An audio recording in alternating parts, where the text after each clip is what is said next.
Shadow and Flame. A story by AshBorne. The night was a living thing, breathing around Kira as she crouched in the damp earth at the edge of the Pyrethian border outpost. The air hung thick with the scent of pine sap and damp stone, familiar to her from the mountains of Umber, but here it was layered with something else, the faint, coppery tang of fear that clung to the Pyrethian soldiers like sweat. She could feel it in the way they shifted in their sleep, the way their breaths came in shallow, uneven bursts. They were expecting an attack, but they didn't know what form it would take. They didn't know that Shadow was already among them. Kira closed her eyes, letting the darkness seep into her pores, a familiar cold sensation that spread through her veins like liquid night.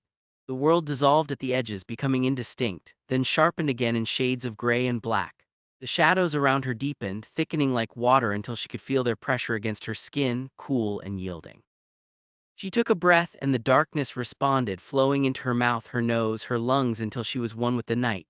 When she opened her eyes, the world had changed. The campfires became pinpricks of orange light in a sea of black. The sleeping forms of the soldiers were indistinct lumps, their features erased by the absolute darkness she now inhabited.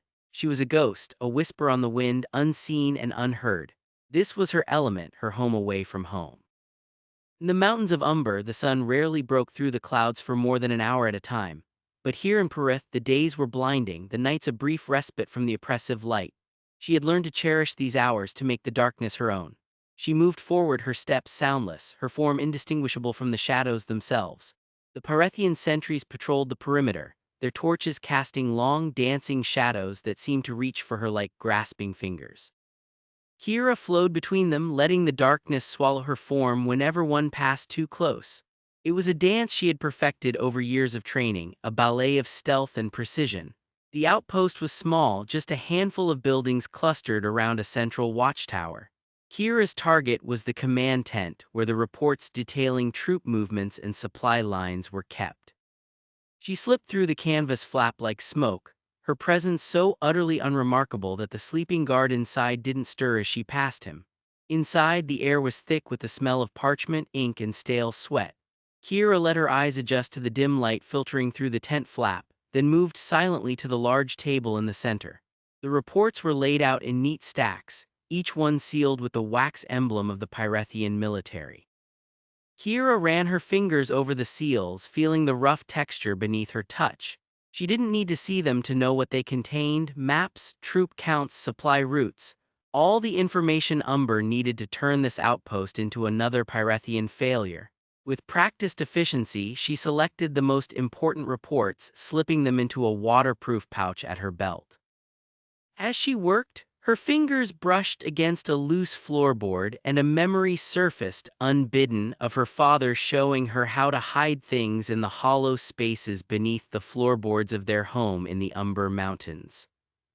As she worked, her fingers brushed against a loose floorboard, and a memory surfaced, unbidden, of her father showing her how to hide things in the hollow spaces beneath the floorboards of their home in the Umber Mountains. He had smiled then, his eyes crinkling at the corners, the way they always did when he was proud of her. "Always have a backup plan, little Shadow," he had said, ruffling her hair. "The darkness will protect you, but you must know how to protect yourself within it." Memory was a physical pain in her chest, sharp and sudden. She had been 12 when the Pyrethian fire-wielders had come to their village, their flames burning hotter and brighter than anything she had ever seen. Her father had pushed her into the root cellar, telling her to stay hidden, to stay in the shadows. She had listened, her heart pounding in her throat as she watched through a crack in the floorboards as the flames consumed everything. She had heard his last scream, a sound that had haunted her nightmares for years. When the fire-wielders had finally moved on, she had emerged to find nothing but ash and ruin.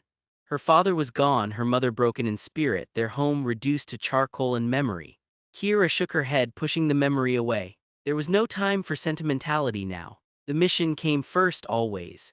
She finished gathering the reports and slipped back out of the tent, melting once more into the surrounding darkness. The sky was beginning to lighten at the horizon, a faint gray that signaled the coming dawn. She had to move quickly.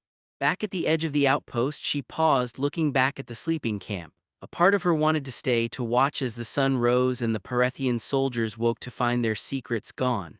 But another part, the part that had lost everything to fire, wanted to be gone before the first rays touched the earth. She chose the latter, letting the darkness flow around her one last time before stepping into the pre-dawn gloom. The journey back to Umber territory was a grueling 12-hour march through treacherous mountain passes. Kira moved with the silent efficiency of a predator, her body accustomed to the strain, her mind focused on the path ahead. The Pyrethian landscape was alien to her, rocky and exposed, with few places to hide during the day. She had to rely on her training, on the discipline that had been drilled into her since she was a child. By the time she reached the Umber border, the sun was high in the sky, its rays beating down on the rocky terrain. Kira found a narrow crevice in the mountainside, barely wide enough to accommodate her, and pressed herself into the darkness. The light was painful, a physical assault on her senses, but she endured it, knowing it was necessary. She had to be careful, to stay hidden until nightfall when she could move again. As the hours passed, she thought about her mother, who had died 3 years ago of a wasting sickness that had claimed many in their village. She had been strong once, her spirit unbroken by the loss of her husband, but the years had worn her down, leaving her a fragile shadow of the woman Kira remembered. Before she died, her mother had made Kira promise to keep fighting, to make the Pyrethians pay for what they had done. "Don't let them win, little shadow," she had whispered, her hand clutching Kira's with surprising strength. "Don't let them take everything from you too." Kira had promised, of course. How could she not? How could she not? But the weight of that promise was heavy, a burden she carried with her always. She fought for her father, for her mother, for the village they had lost. But sometimes in the quiet moments like this, she wondered if she was fighting for anything more than revenge.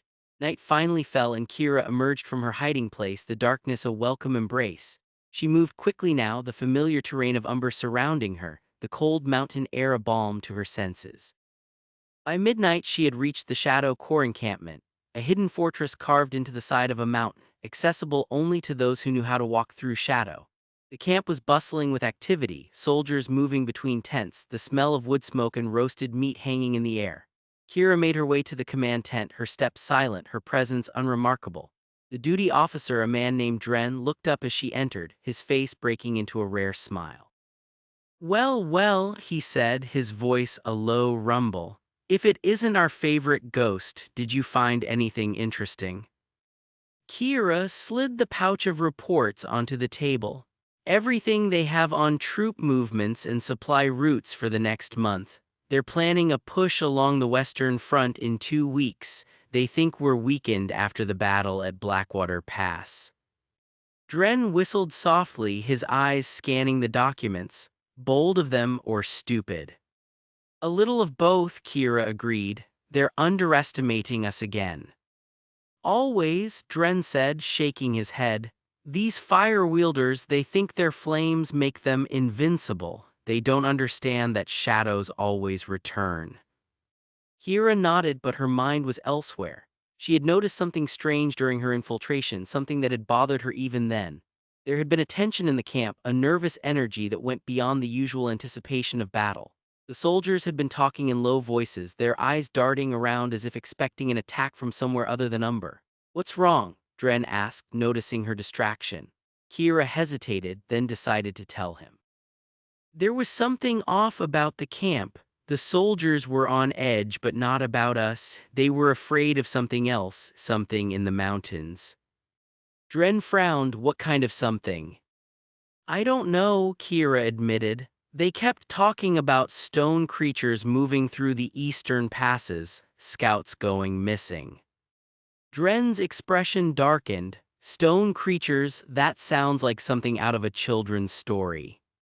"I don't think so," Kira said. "I saw tracks on my way back, deep impressions in the rock too regular to be natural, and the scouts, 3 of them have gone missing in the last 2 weeks. No trace, no bodies, just gone." Dren was silent for a long moment, his gaze fixed on the reports in front of him. "That's not good. The eastern passes are our main supply route. If something's blocking them, we're in trouble." "I should go," Kira said, surprising herself with the words. "I should scout the eastern passes, see what's happening." Dren looked at her, his eyes searching hers. "Are you sure that's dangerous territory, even for you?" "I'm sure," Kira said, her voice steady. "I need to know what's out there." Dren nodded slowly. "All right, I'll take it to the council, they'll want to hear this." Kira left the command tent, her mind racing. They'll want to hear this. Kira left the command tent, her mind racing.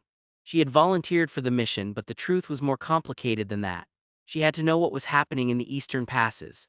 There was something familiar about the description of the stone creatures, something that triggered a memory she had long buried, her father telling her stories of ancient creatures that lived in the heart of the mountains, beings of stone and shadow that had existed long before the kingdoms of Umber and Pyrethian. She dismissed the thought as foolish.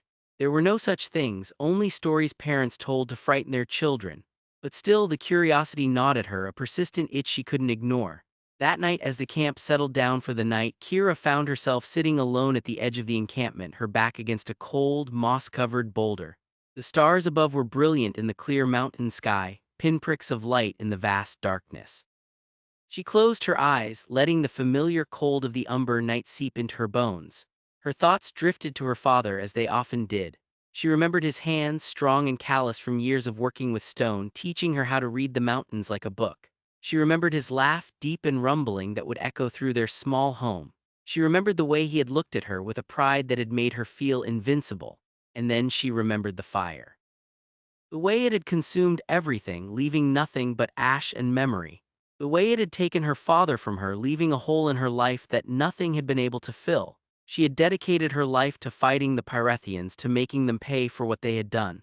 But as she sat there in the darkness, she wondered if she was fighting for the right reasons.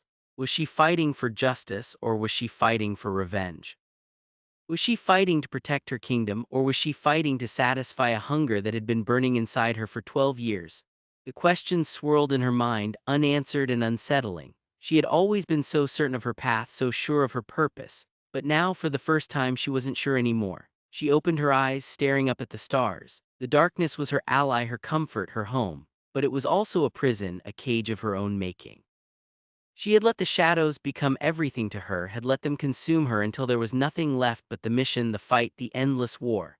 And somewhere in the back of her mind, a voice whispered that she was losing herself, that the shadows were becoming more than just a tool, they were becoming a part of her, a part that she might never be able to escape. She shuddered, pulling her knees to her chest, wrapping her arms around them.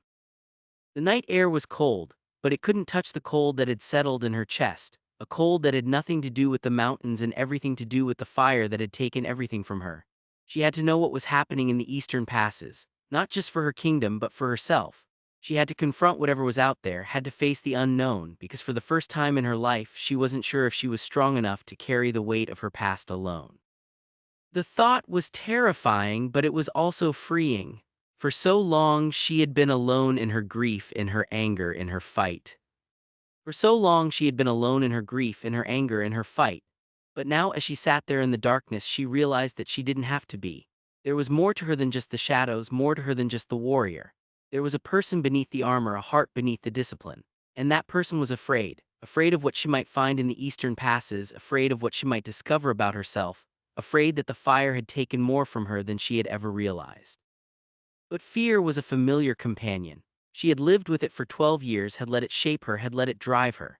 And now she was ready to face it, ready to confront whatever waited in the darkness, ready to find out if there was more to her than just the shadows. She took a deep breath, the cold air filling her lungs, and stood up. The path ahead was uncertain, but for the first time in a long time she didn't mind. Because in the uncertainty there was also hope. Hope that she might find something more than just war and revenge. Hope that she might find herself. And with that thought, she turned and walked back into the camp, her steps purposeful, her resolve firm. The eastern passes awaited, and with them whatever destiny had in store for her. The fire in Jace's hearth was the only thing that kept the darkness at bay. It crackled and popped, casting dancing shadows across the walls of his small study, illuminating the maps and reports spread across his desk. He ran a hand through his sweat-dampened hair, the familiar frustration building in his chest. Another scout missing, another dead end. He leaned back in his chair, staring into the flames, watching as they twisted and writhed like living things. Fire had always been his element, his birthright. He had been born with the ability to wield it, to shape it, to command it. It had been his strength, his pride, his everything. But lately it had become a burden. The flames that once brought him joy now felt like chains, tying him to a war he no longer believed in. For 120 years, the kingdoms of Umber and Pyrethian had been locked in a conflict that had cost thousands of lives, including his own father. Jace had been raised on stories of the enemy, of the shadow walkers who moved through darkness like ghosts, who could become invisible, who could manipulate shadow into solid form. They were monsters, his father had said, creatures of darkness and deceit. But as Jace looked at the reports of missing scouts, of strange stone creatures in the mountains, he wondered if the real monsters weren't the ones from Umber but the ones from Pyrethian. The ones who had started this war, who had continued it long after anyone could remember why. He stood up, walking to the window, looking out at the Pyrethian landscape, rocky and exposed, bathed in the harsh light of the setting sun. It was beautiful in its own way, but it lacked the mystery and depth of Umber. The mountains there were ancient, filled with secrets and shadows, with things that existed beyond the understanding of men like him. He thought of the stories his father had told him of the shadow walkers, of their ability to move through darkness, to become invisible, to manipulate shadow into solid form. They were powerful, yes, but they were also bound by their nature. In bright light, they were powerless. They were creatures of the night, dependent on the absence of fire. They were creatures of the night, dependent on the absence of fire. And yet the reports spoke of stone creatures in the mountains, creatures that moved through both light and darkness, that defied understanding. It didn't make sense, unless the Shadow Walkers had found a way to overcome their weakness, to wield power even in the light. But that was impossible. It went against everything he had been taught, everything he believed. He shook his head, dismissing the thought. It was just fear, the same fear that had gripped the camp lately, the same fear that had led to the disappearance of the scouts. He was letting his imagination run away with him. But as he stood there watching the last rays of the sun disappear beyond the horizon, he couldn't shake the feeling that something was wrong, that something was coming, that the darkness was gathering, not just in Umber but here in Perth as well. And he was afraid. For the first time in his life, Jace was afraid of the dark. The heat bloomed in Jace's chest like a caged beast, a familiar warmth that both comforted and warned. His breath came in controlled bursts as he circled Kale, the stone training ground of the Pyrethian guard barracks, radiating the day's accumulated warmth beneath his boots. Sweat trickled down the back of his neck, but he barely registered it, his focus entirely on his friend, his sparring partner, the only man in the kingdom who could stand before him without flinching, still holding back Jace. Kale's voice was calm, steady, a stark contrast to the controlled flames that danced between Jace's fingertips. He shifted his weight, the leather of his training gear creaking softly. "Or are you afraid you'll scorch the paint off the walls again?" Jace allowed a small, humorless smile. "Unlike some, I don't need to compensate for a lack of actual power." He flexed his fingers and the flames between them grew, swirling like miniature tornadoes of orange and gold. They weren't hot enough to harm, not yet, but they carried the promise of destruction. The air around them shimmered with the heat, causing distant ripples in the summer haze. Kale merely sighed, a sound of long-suffering patience. "Your confidence is as blinding as your flames, old friend. Try to focus, father wants us sharp." The mention of Lord Aldrich, the commander of the Flame Guard and Jace's father, was enough to tighten the muscles in Jace's jaw. He pushed the thought aside, focusing instead on the energy within him, the fire that was as much a part of him as his own blood. It wasn't something he created from nothing, rather he pulled it from the world around him, drawing the latent heat from the stones, the air, even the moisture in the soil, and shaping it to his will. It was a delicate balance, a constant negotiation between his will and the wild potential of the flame. "Enough talk," Jace said, and the flames between his hands erupted into two whips of fire, crackling as they snapped through the air. He lunged, the fire whips arcing toward Kale, who met them with his own twin blades of hardened steel. The clang of metal against fire was a unique sound, a high-pitched shriek that set Jace's teeth on edge. Kale was fast, his years of training without the gift of flame making him rely on speed and precision rather than raw power. Kale was fast, his years of training without the gift of flame making him rely on speed and precision rather than raw power. He parried the first whip, the steel glowing cherry red where it made contact, then ducked under the second, the fire passing harmlessly over his shoulder. "You're getting faster," Kale admitted, circling again.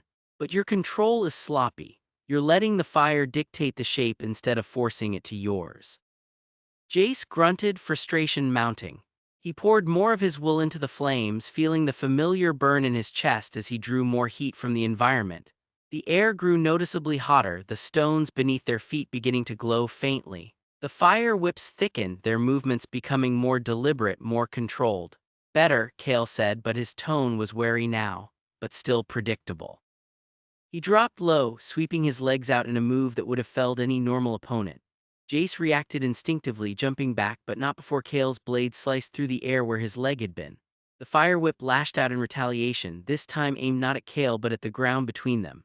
The stone exploded outward in a shower of molten rock and sparks, forcing Kale back a step. "Control, Jace," Kale called over the hissing of the cooling rock. "That's what separates us from the wildlings. The ability to hold it back, to shape it, to not let it consume everything." The word struck a nerve, a familiar chord of guilt that resonated deep within him. He remembered another training session, another time he'd lost control. The memory was a physical blow, stealing the heat from his flames and replacing it with a cold dread that had nothing to do with the water weakness of his gift. He lowered his hands, letting the fire whips dissipate into harmless sparks that faded into the air. "Enough for today," he said, his voice rough. "I need to check on Lena." Kale studied him for a moment, his expression unreadable. He knew, of course, everyone in the guard knew. The story of Jace's failure was told to every new recruit, a cautionary tale of what happened when fire-wielders lost control. "She'll be happy to see you," Kale said softly, and there was genuine warmth in his voice. "Just don't bring the whole training ground with you." Jace managed a thin smile. "I'll try to keep the explosions to a minimum." He left the training grounds, the heat of his earlier exertion already cooling, replaced by a different kind of warmth that had nothing to do with his gift. The walk to his sister's studio was a familiar one, through the winding streets of the Pyrethian capital, past buildings of dark stone that seemed to drink the sunlight. The city was a fortress, built to withstand the harsh winters of the northern mountains, and its architecture reflected that, sturdy, imposing, with narrow streets that funneled wind into powerful gusts. Lena's studio was on the eastern edge of the city, in a building that had been converted from an old merchant's warehouse. The large windows faced east, catching the morning sun and flooding the space with light. Jace could see her even before he reached the door, her silhouette framed against the window as she worked, her brush moving with a sure, steady hand that he both admired and envied. He knocked softly, the sound swallowed by the quiet hum of the studio. "Lena." "Lena, it's me." The brush paused, then she turned, her face breaking into a smile that was like the sun itself, warm and bright and impossible to resist. "Jace, I was wondering when you'd grace me with your presence. Come in, don't loom in the doorway like a thundercloud."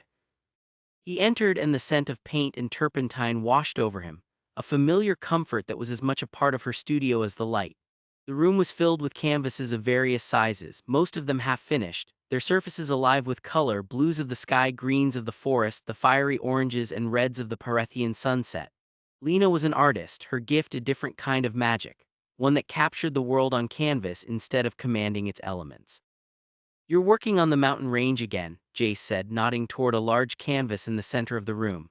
The eastern mountains were a constant presence on the horizon, their snow-capped peaks visible from nearly anywhere in the city. They were both a source of pride and a reminder of the dangers that lurked beyond their borders. Lena followed his gaze, her smile softening. "Yes, they're so beautiful, aren't they? So majestic, but there's something not right about them lately. The way the light hits them, the shadows they cast, it's like they're holding their breath." Jace frowned. "What do you mean?" She shrugged, picking up her brush again and dabbing it into a pool of yellow paint. "Just an artist's fancy, I suppose. They look hungry, like they're waiting for something." The word sent a chill through him that had nothing to do with the temperature of the room.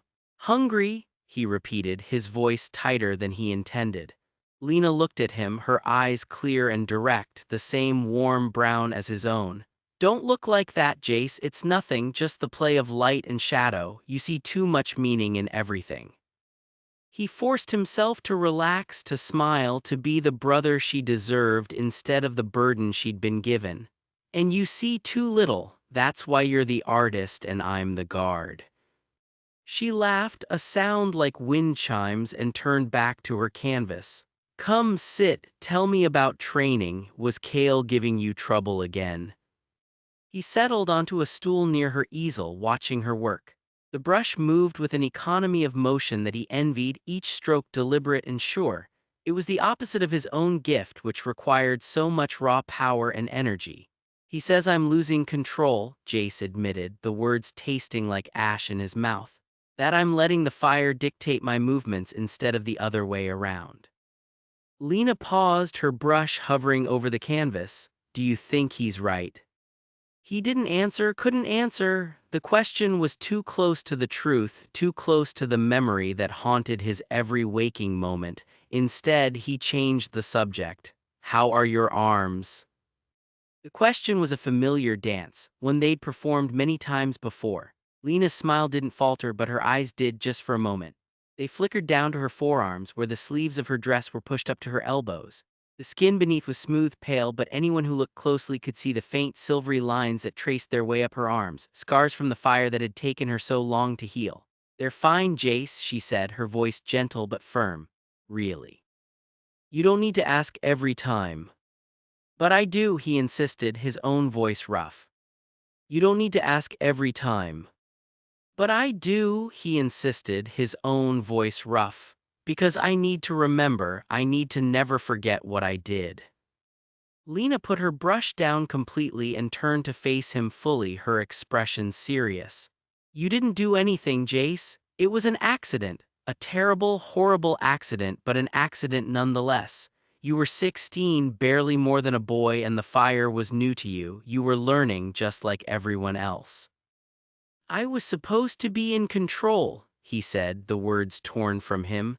I was supposed to be better than that. I'm a flame guard captain, Lena. I'm supposed to be able to wield fire without it consuming everything I love.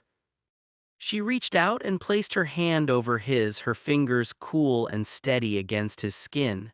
You are better than that. Look at you now. You're one of the most powerful fire wielders in the kingdom. You've saved countless lives. You've protected this city. You've protected me. Her forgiveness was a constant, a balm that both soothed and stung. She had forgiven him completely, had moved on, had even used her art to capture the beauty of fire, to transform the memory of pain into something beautiful. But he could not forgive himself. The scars on her arms were a permanent reminder of his failure, a brand that marked him as much as they did her. I should have been able to stop it, he whispered, the words barely audible. I should have held it back. You did stop it, Lena said, her voice firm. You got me out. You saved me from the worst of it. You've carried this guilt for long enough, Jace. It's time to let it go. He pulled his hand away, unable to meet her eyes. I can't, not when I can still feel the heat of it, still see the way the flames wrapped around you. Lena sighed, but there was no anger in the sound, only sadness. Then maybe you should stop looking at the scars and start looking at me, at the person I am now, the person I've become because of what happened, not in spite of it. The studio door burst open and a guard stood there, his face pale with urgency. Captain Vaylor, Lord Aldrich requests your presence, immediately. Jace was on his feet in an instant, the familiar weight of his duty settling over him. What is it? The Eastern Mountains, the guard said, his voice tight. Scout teams haven't reported in, 2 teams now, they've gone silent. A cold dread, entirely separate from his fire weakness, settled in Jace's stomach. The Eastern Mountains were treacherous, but the scouts were the best in the kingdom. For 2 teams to go missing was unprecedented. When was the last contact? 3 days ago for the first team. Yesterday for the second. Lord Aldrich believes something unnatural is happening. He wants you to lead a team to investigate. Jace nodded, his mind already shifting gears, the guilt over Lena's scars pushed aside by the immediacy of the mission. When do we leave? At first light, he wants you in his chambers now. Jace gave Lena a quick, apologetic look. I'm sorry, I'll come back when this is over. She nodded, her expression understanding. Be careful, Jace, those mountains are dangerous. I always am, he said, though the words felt hollow even to his own ears. He followed the guard out of the studio, the door closing behind him with a soft click that seemed to echo in the sudden silence. He didn't look back, couldn't bear to see the pity in Lena's eyes, the forgiveness that he didn't deserve. He didn't look back, couldn't bear to see the pity in Lena's eyes, the forgiveness that he didn't deserve. The walk to Lord Aldrich's chambers was a blur of stone corridors and hurried footsteps, his mind racing with possibilities. What could have happened to the scouts? What was waiting in the mountains? Lord Aldrich's chambers were in the highest tower of the fortress, overlooking the entire city. Jace was admitted immediately, finding his father standing before a large map of the region, his finger tracing the eastern mountain range. Lord Aldrich was an imposing man, tall and broad-shouldered, with the same dark hair and piercing eyes as Jace, but where Jace's face was marked by the intensity of his emotions, his father's was a mask of cold control. "You requested me, father," Jace said, keeping his voice neutral. Lord Aldrich turned, his gaze sweeping over his son. "The scouts, 2 teams, gone." He didn't mince words, never had. The first team was investigating reports of strange lights. The second was sent to find out what happened to the first. Neither has been heard from in days. Jay stepped closer, studying the map. The eastern mountains were a jagged line of black ink, their peaks sharp and forbidding. What kind of lights? Unnatural ones. The scouts reported seeing flashes of blue and green, colors that don't belong in a fire. They also reported a coldness, an absence of heat in places where there should be none.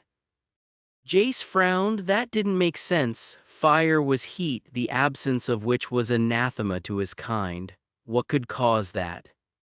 "I don't know," Lord Aldrich said, his voice tight.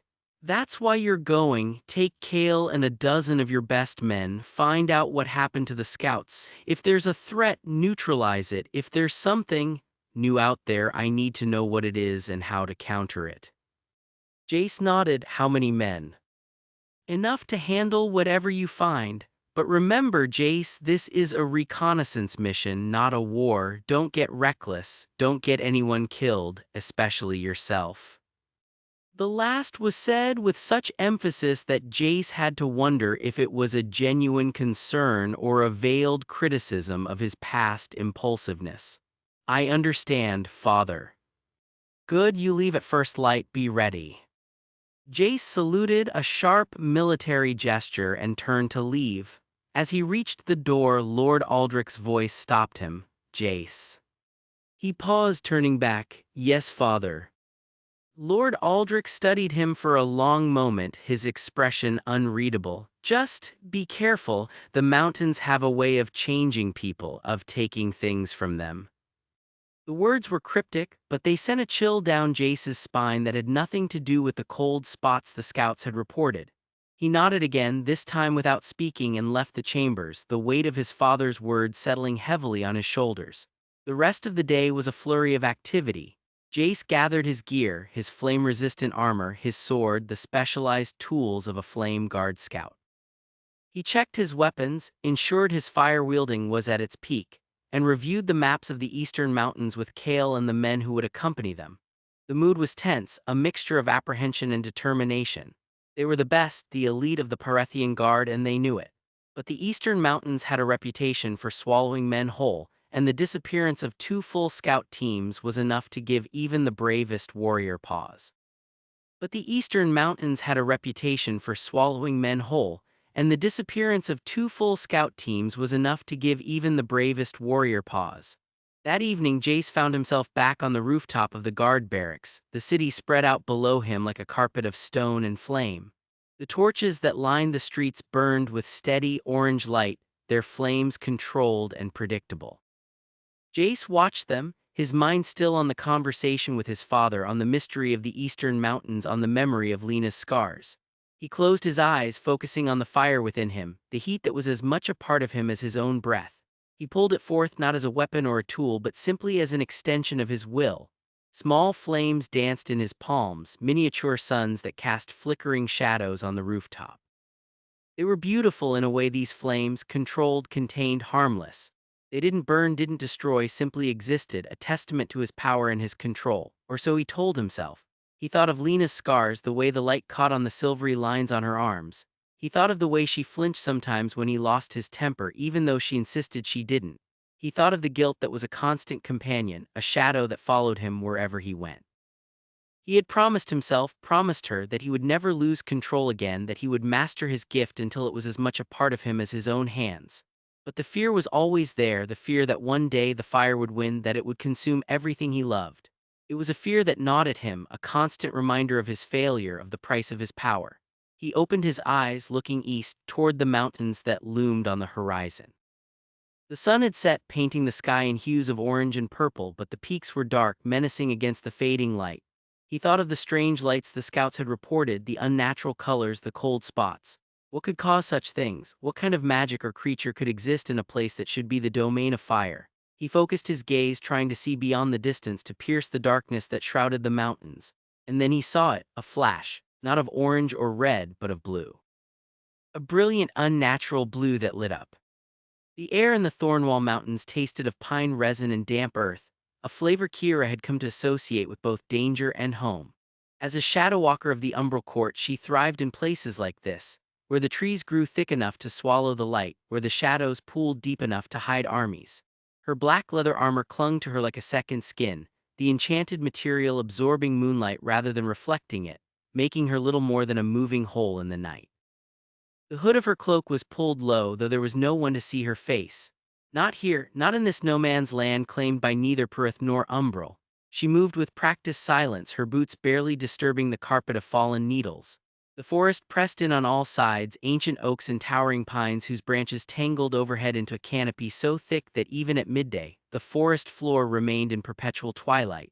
Perfect conditions. Shadow walkers could disappear here, melt from one patch of darkness to another without leaving a trace. Shadow walkers could disappear here, melt from one patch of darkness to another without leaving a trace. That's why she'd been sent scout the Thornwalls, look for signs of Pyrethian encroachment and report back.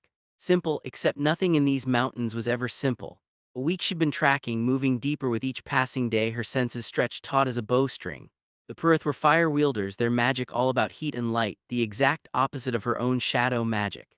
They wouldn't come here willingly. Not unless they were searching for something. And the Umbral Court wanted to know what that something was. The wind shifted, carrying with it a scent that made Kira's stomach tight. Smoke, not the clean, sharp scent of a campfire, but something acrid, chemical, Pyrethian magic. Her hand went to the twin shadow blades at her hips, their obsidian edges already humming with power. She melted into the deeper shadow of a massive boulder, her body seeming to flatten against the stone as she watched the tree line. No movement. But the smell remained. Cautiously she moved forward, her shadow magic coiling around her like a living thing, ready to lash out if needed. The trees thinned slightly, revealing a small clearing. And there it was, a Pyrethian scout camp, or what was left of it. 3 tents torn from the outside as if by some great force, their canvas shredded into ribbons. No bodies, no blood, just the lingering scent of fire magic and the unnerving silence of a place that had held life moments before. Kira circled the perimeter, her shadow blades extended, her every sense alert. This wasn't a raid. Umbral forces would have taken prisoners, left signs of struggle. The Pyrethian would have burned everything to ash. This was something else. Something that had come in, done whatever it came to do, and left without a trace. She moved deeper into the mountains, the terrain growing rougher, the path steeper. The forest here was older, darker, the trees so massive they seemed to breathe. The silence was absolute, broken only by the occasional rustle of unseen things in the undergrowth. Her shadow magic prickled at the edges of her consciousness, a warning she couldn't quite decipher. Then she saw it, a clearing unlike any other. The trees at its edge weren't merely standing, they were turned to stone, petrified, perfect stone copies of their former selves, their leaves frozen in mid-rustle, their bark captured in intricate detail. The clearing itself was a circle of absolute silence, as if sound itself had been petrified along with the trees. Kira stepped forward, her boots making no sound on the stone ground. The air was cold here, unnaturally so, and the absence of birdsong or insect buzz was a physical pressure against her ears. She reached out a gloved hand and touched the petrified trunk of an oak. The stone was warm beneath her fingers, impossibly so, as if it held the memory of life rather than the coldness of death. "Hello," her voice sounded thin and alien in the silence. No answer, only the oppressive stillness. She ventured deeper into the clearing, her shadow blades held ready. The petrified trees formed a perfect circle, and at its center stood a single stone monolith, taller than she was, covered in strange carvings that seemed to shift when she wasn't looking directly at them. Her shadow magic recoiled from it, a feeling of profound wrongness settling in her gut. This wasn't natural.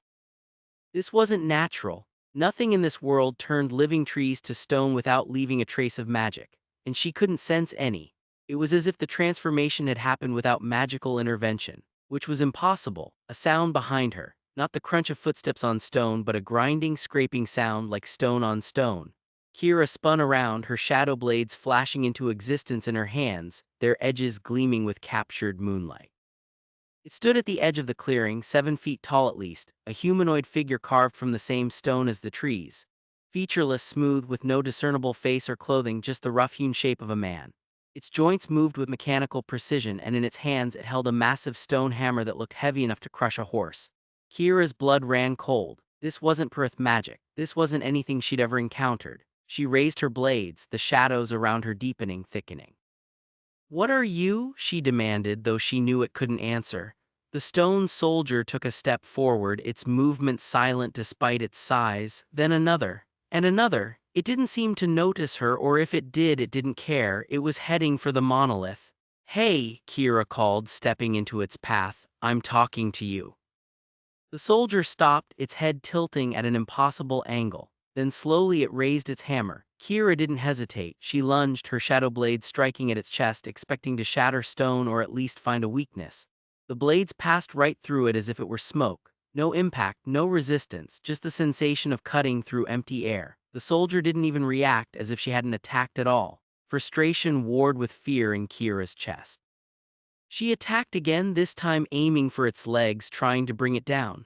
Again her blades passed through harmlessly. The soldier raised its hammer and brought it down toward her head. Kira dove aside, the hammer striking the ground where she'd been standing with a force that cracked the stone. She rolled to her feet, her heart pounding. This thing was immune to her shadow magic. How? What could? The soldier's arm, which she'd struck with her blade, began to shimmer, then reformed as if nothing had happened. It was repairing itself. Instantly. There was no way to damage it, no way to fight it. Panic surged through her. She couldn't outrun it. Its long strides would easily cover ground faster than she could. She couldn't fight it. Her magic was useless against its stone form. There was only one option. She focused, her shadow magic coiling around her legs, pulling her toward the deepest shadows beneath the petrified trees.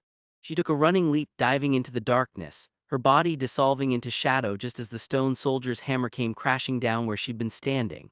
The shadow walk carried her through the earth, a disorienting journey of darkness and pressure, emerging 100 yards away behind a cluster of living trees. She gasped, leaning against the rough bark, her heart hammering against her ribs. That thing, whatever it was something new, something dangerous, and it was in Pyrethian territory. She needed to get out. Now, the river was nearby, its current strong enough to mask her passage. If she could reach it, she could follow it downstream to safety. If she could reach it, she could follow it downstream to safety. She moved quickly, her earlier caution abandoned in favor of speed, her eyes constantly scanning the trees for any sign of another stone soldier. The river came into view, a ribbon of black water cutting through the forest. Kira waded in, the cold shock of it momentarily clearing her head. She began to swim, letting the current carry her downstream, her shadow magic making her movements silent and efficient. For a while she thought she was safe. Then she heard it again, the grinding, scraping sound of stone on stone. She risked a glance back. The stone soldier was standing on the bank watching her, not pursuing, just watching, as if it knew she couldn't escape. Kira redoubled her efforts, swimming harder, the river growing narrower as she moved deeper into a gorge. The walls rose steeply on either side, the sky reduced to a thin strip above. Ahead she saw a dark opening in the rock face, a shallow cave, her only chance. She dragged herself out of the water, shivering despite her exertion, and scrambled into the cave. It was small, maybe 10 feet deep, with a high ceiling. The floor was dry, covered in sand and gravel. Perfect. She could rest here, wait until morning, then continue her journey back to Umbral territory. She tried to start a fire, a small one just to warm herself and dry her clothes, but nothing happened. Her fingers, usually so adept at coaxing flames from kindling, remained stubbornly cold. Of course, shadow walkers couldn't create fire. It was the one element beyond their control, the one that reminded them of their limitations. With a sigh of frustration, she settled into the deepest shadow of the cave, pulling her cloak around her. The silence of the mountains pressed in, broken only by the distant rush of the river and the occasional hoot of an owl. She closed her eyes, but sleep wouldn't come. Every instinct screamed at her that she wasn't alone, that something was watching. Hours passed. The moon rose, casting long shadows into the cave. Kira dozed fitfully, her hand resting on her shadow blades. Then she heard it, not the scrape of stone but something else. The sound of a body collapsing, followed by a pained groan. Her eyes snapped open. Someone was outside the cave, someone hurt. She rose silently, her shadow blades extending in her hands, ready to strike. The groan came again, closer this time. A man's voice, weak and ragged. "Please help me." Kira tensed, a Pyrethian most likely. Fire-wielders were the only ones who traveled these mountains alone, and he sounded like he was in bad shape. Still, she couldn't take chances. She moved to the entrance of the cave, staying in the deepest shadows, her blades held ready. A figure stumbled into view, falling to his knees just outside the entrance. He was tall, with broad shoulders and dark hair plastered to his forehead. His clothes were torn and bloody, and in one hand he clutched a wound on his side. But it was his other hand that caught Kira's attention. It was glowing with a faint, residual heat, the telltale sign of a Pyrethian fire-wielder. Her blood ran cold, a Pyrethian in her cave, her enemy. Her hand tightened on her shadow blades. She could end him now, end the threat before it began, but something held her back. The genuine pain in his eyes, the way he swayed on his feet as if he might collapse at any moment. He looked up, his eyes scanning the darkness of the cave. "Hello, is someone there? Is someone there? I need help." Kira remained silent, letting the shadows hide her. She had no intention of helping a Pyrethian, but neither could she bring herself to kill a man who was clearly defenseless. The man staggered to his feet, leaning against the rock wall. "Please," he begged, his voice barely a whisper. "I'm being hunted, they'll find me here." At that moment, both Kira and the Pyrethian heard it. The sound she'd been dreading, the grinding, scraping of stone on stone, dozens of them coming from all directions. The Pyrethian's eyes widened in terror. "Stone soldiers," he breathed. "They found me." Kira's blood ran cold. Dozens. There was no way she could fight them alone, and from the look of terror on the Pyrethian's face, he couldn't either. They were trapped. The first soldier appeared at the entrance of the cave, blocking the way out, then another to the left, then another to the right. Soon the entire cave entrance was ringed with the stone figures, their hammers raised, their featureless faces turned toward the two humans inside. The Pyrethian looked at Kira, then at the soldiers, then back at her. There was no hatred in his eyes, only fear and desperation. "We have to fight them," he said, though his voice lacked conviction. "And how?" Kira snapped. "My blades can't hurt them, your fire can't either, or you would have used it by now." The Pyrethian looked down at his glowing hand, then back at the soldiers. "You're right," he admitted, "but together, maybe we can find a way." Kira stared at him. Together with a Pyrethian? The very idea was abhorrent, but what choice did she have? They were both trapped and neither could fight the soldiers alone. Slowly, reluctantly, she nodded. "Back to back," she said, positioning herself between the Pyrethian and the cave wall. "Shadow and fire, maybe that combination will do something." The Pyrethian moved behind her, his body warm against hers despite his injuries. "I'm Jace," he said, his voice tight with pain. "Kira," she replied, not taking her eyes off the soldiers. The first soldier raised its hammer and struck. Jace threw up a wall of fire, a shimmering barrier that absorbed the blow. The stone hammer shattered against the flames, but more soldiers were already pressing forward, their hammers raining down. Kira lashed out with her shadow blades, though she knew they'd be useless. To her surprise, as the shadows struck one soldier, they seemed to weaken it just for a moment, not enough to harm it, but enough to slow it down. "Your shadows weaken them," Jace exclaimed, throwing another blast of fire that sent 3 soldiers staggering back. "And my fire breaks them apart." It was working, not perfectly, but it was working. The soldiers were slowing, their movements becoming less precise. Kira and Jace fought back to back, her shadow magic complementing his fire in a way that neither could manage alone. But there were too many, dozens of soldiers pressing in from all sides. Kira could feel Jace's body trembling against hers, his fire magic growing weaker with each passing second. They couldn't hold out much longer. "We need to get out of here," Jace gasped, his voice strained. "The cave is a death trap." Kira nodded, scanning the cave walls for an exit. There was none, only the entrance now completely blocked by soldiers. They were trapped. Suddenly, one of the soldiers at the edge of the ring turned as if distracted by something outside, then another, and another. And another. The soldiers were breaking formation, their movements becoming erratic. "What's happening?" Jace asked, lowering his fire barrier slightly. Kira watched, her shadow blade still ready. "They're leaving," she said, confusion warring with relief in her voice. The soldiers were turning away, moving back into the forest as if called by some unseen force. In moments the entrance was clear. The soldiers were gone, melting back into the petrified forest from which they'd come. Jace slumped against the cave wall, breathing heavily. "What were they?" he asked, his voice hoarse. "I've never seen anything like them." "Neither have I," Kira admitted, lowering her blades. "They're not Pyrethian, not Umbral, something else entirely." Jace looked at her, his eyes searching hers. "Why did they stop? Why did they leave?" Kira shook her head. "I don't know, but we should go before they come back." Jace nodded, pushing himself to his feet. "Right, the river, we can follow it downstream, get out of these mountains." Kira hesitated, going with a Pyrethian into unknown territory. It was madness, but staying here was certain death. With a sigh of resignation, she nodded. "Lead the way, but if you try anything—" "I won't," Jace said, cutting her off. "We need each other to survive those things, remember." Kira fell in a step beside him, her shadow blades still in her hands, though she knew they were useless against the stone soldiers. Jace walked with a limp, favoring his injured side, but he refused to slow down. They moved in silence, the only sound the rush of the river and their own footsteps. As they walked, Kira couldn't help but notice the way Jace moved, carefully, deliberately, as if every step caused him pain. She could feel the heat radiating from his injured hand, a constant reminder of what he was. A Pyrethian, her enemy, and yet he'd saved her life back in the cave, or at least he'd tried to. "Why were you being hunted?" Kira asked, breaking the silence. "Those soldiers weren't after me, they were after you." Jace glanced at her, then looked away.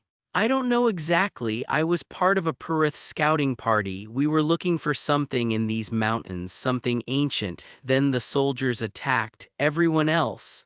They're all dead." Kira felt a pang of something, sympathy? No, that couldn't be right. It was something else, something like understanding. They were both soldiers, both caught in something beyond their control, both hunting for answers in a place that didn't want them there. "They were heading for the monolith," Jace said, his voice distant. "The stone soldiers, that's where they were going before they found me." Kira stopped walking, the monolith in the petrified clearing. Jace nodded. "Yes, there were carvings on it, symbols. I recognized them. They're not from this world, they're older." Older than this world? The very idea sent a chill down Kira's spine. What could be older than the world itself? What could be powerful enough to turn living trees to stone and create soldiers that were immune to both shadow and fire magic? "We need to find out what's going on," Kira said, surprising herself. "Those soldiers are a threat to both our kingdoms. If they're not stopped, they'll destroy everything." Jace looked at her, a flicker of something in his eyes. "Respect, hope. You're right, but we can't do it alone. We need to go back to the Umbral court, warn them." Kira nodded. "Warn them." Kira nodded. The stone soldier's fist crashed down where Kira had been a heartbeat before, sending shards of granite skittering across the cavern floor. She pressed herself flat against the wall, the rough texture scraping through her thin leather armor as she melted into the shadows that clung to the crevice like living things. Her breath came in shallow gasps, the metallic tang of blood from a split lip mixing with the scent of ozone and something else. Something ancient and mineral that seemed to permeate the very air of this underground passage. Above her, Jace's fire roared to life, a brilliant explosion of orange and yellow that momentarily blinded her even through her eyelids. The heat was immediate, a physical pressure against her skin that made the sweat bead on her brow. She could hear the stone soldier's footsteps slowing, confused by the sudden brightness, and she used that moment to slide deeper into the darkness, her movements fluid and silent as smoke. "Foolish shadow dancer," Jace's voice echoed in the cavern, laced with that infuriating confidence that made her want to strangle him. Light chases away your little hiding places. She didn't dignify that with a response. Instead, she focused on the shadows around her, feeling their familiar embrace as they responded to her will. The stone soldier turned, its blank granite face scanning the now bright cavern, its movements stiff and unnatural. Kira could see the faint lines where the stone had been carved and animated, the joints where magic bound the rock together. It was crude work but effective. Jace launched another fireball, this one aimed directly at the soldier's chest. The impact was deafening, a sharp crack that echoed through the tunnel, followed by the smell of burning rock.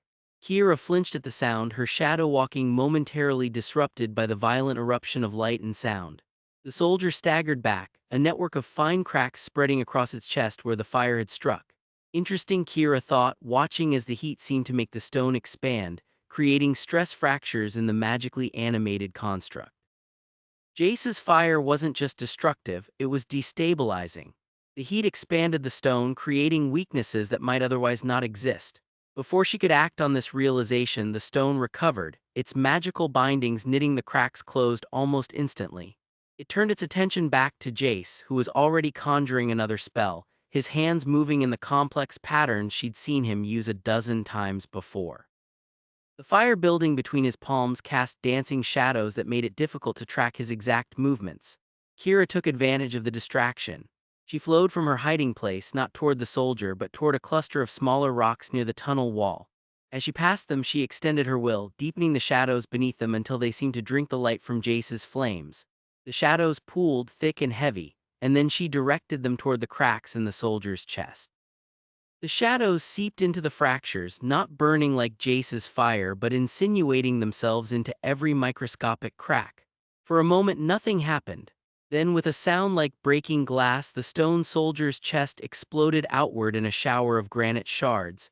It didn't just crack, it shattered, falling to the ground in pieces that didn't move, didn't twitch, didn't reform.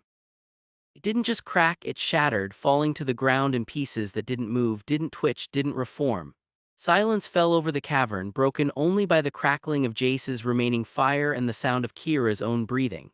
She stood frozen for a heartbeat, surprised by the effectiveness of her shadows when combined with the damage Jace had done. "Did you see that?" Jace's voice was different now, less taunting, more curious. He lowered his hands, the fireball between them winking out as he turned to look at her. The sudden dimness was almost as disorienting as the brightness had been. Kira didn't answer immediately, she was still processing what had happened.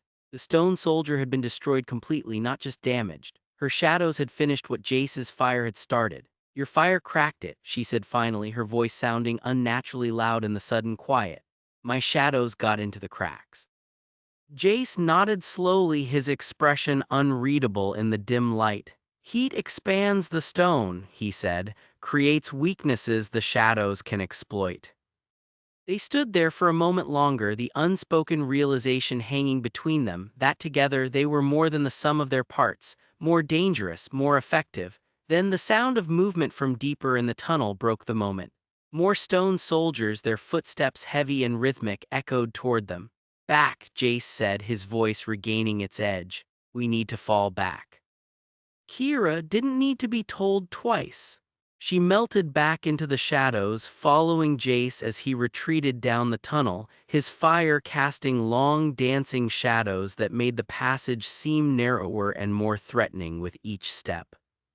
The tunnel narrowed as they retreated, the walls pressing closer until Jace could feel the rough granite scraping against his shoulders. He kept his fire burning bright, not just for protection but for the light it cast on the path ahead. The stone soldiers followed, their footsteps a relentless drumbeat that echoed in the confined space. "Left here," Kira's voice came from somewhere ahead where the shadows were deepest. "There's a side passage." Jace hesitated, the fire in his palms flickering as he considered. The main tunnel offered more room to maneuver, but it also meant more places for the stone soldiers to surround them. The side passage, whatever it was, might be a trap, but it was also a chance to regroup. "Fine," he said, and followed her direction, ducking into a narrower fissure in the rock. The passage was barely wide enough for one person, and he had to turn sideways to squeeze through. Kira was already ahead, her form little more than a darker patch in the gloom. They didn't go far before the passage opened into a small cavern roughly circular with a high ceiling.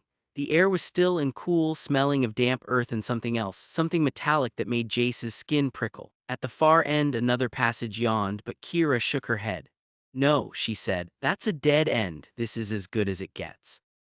Jace looked around, his fire casting dancing shadows that made the cavern seem alive. "We can't hold them here forever," he said, though he wasn't sure if he was trying to convince her or himself. "We don't have to," Kira replied, "just until dawn." Dawn, the word hung in the air between them, a promise of something better. Jace nodded, though he wasn't entirely convinced they'd make it that long.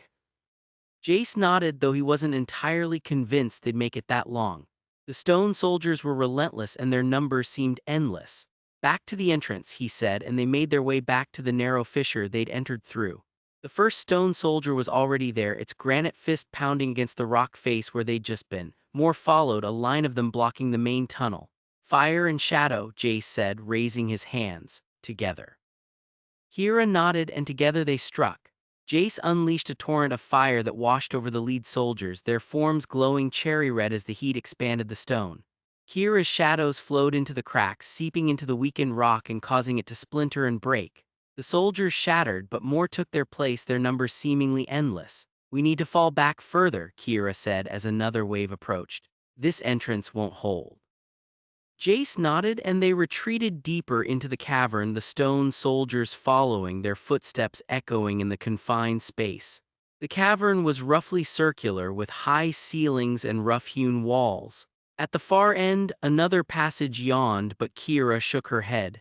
"No," she said, "that's a dead end. This is as good as it gets." They positioned themselves at the narrow entrance to the cavern, Jace on one side, Kira on the other. The stone soldiers advanced, their forms blocking the tunnel entrance, their blank granite faces turned toward them. "Fire and shadow," Jace said, raising his hands. "Together." Kira nodded, and together they struck. Jace unleashed a torrent of fire that washed over the lead soldiers, their forms glowing cherry red as the heat expanded the stone. Kira's shadows flowed into the cracks, seeping into the weakened rock and causing it to splinter and break. The soldiers shattered, but more took their place, their numbers seemingly endless. "We need to hold them here," Jace said, his voice tight with concentration. "If we can just make it until dawn." Kira didn't answer.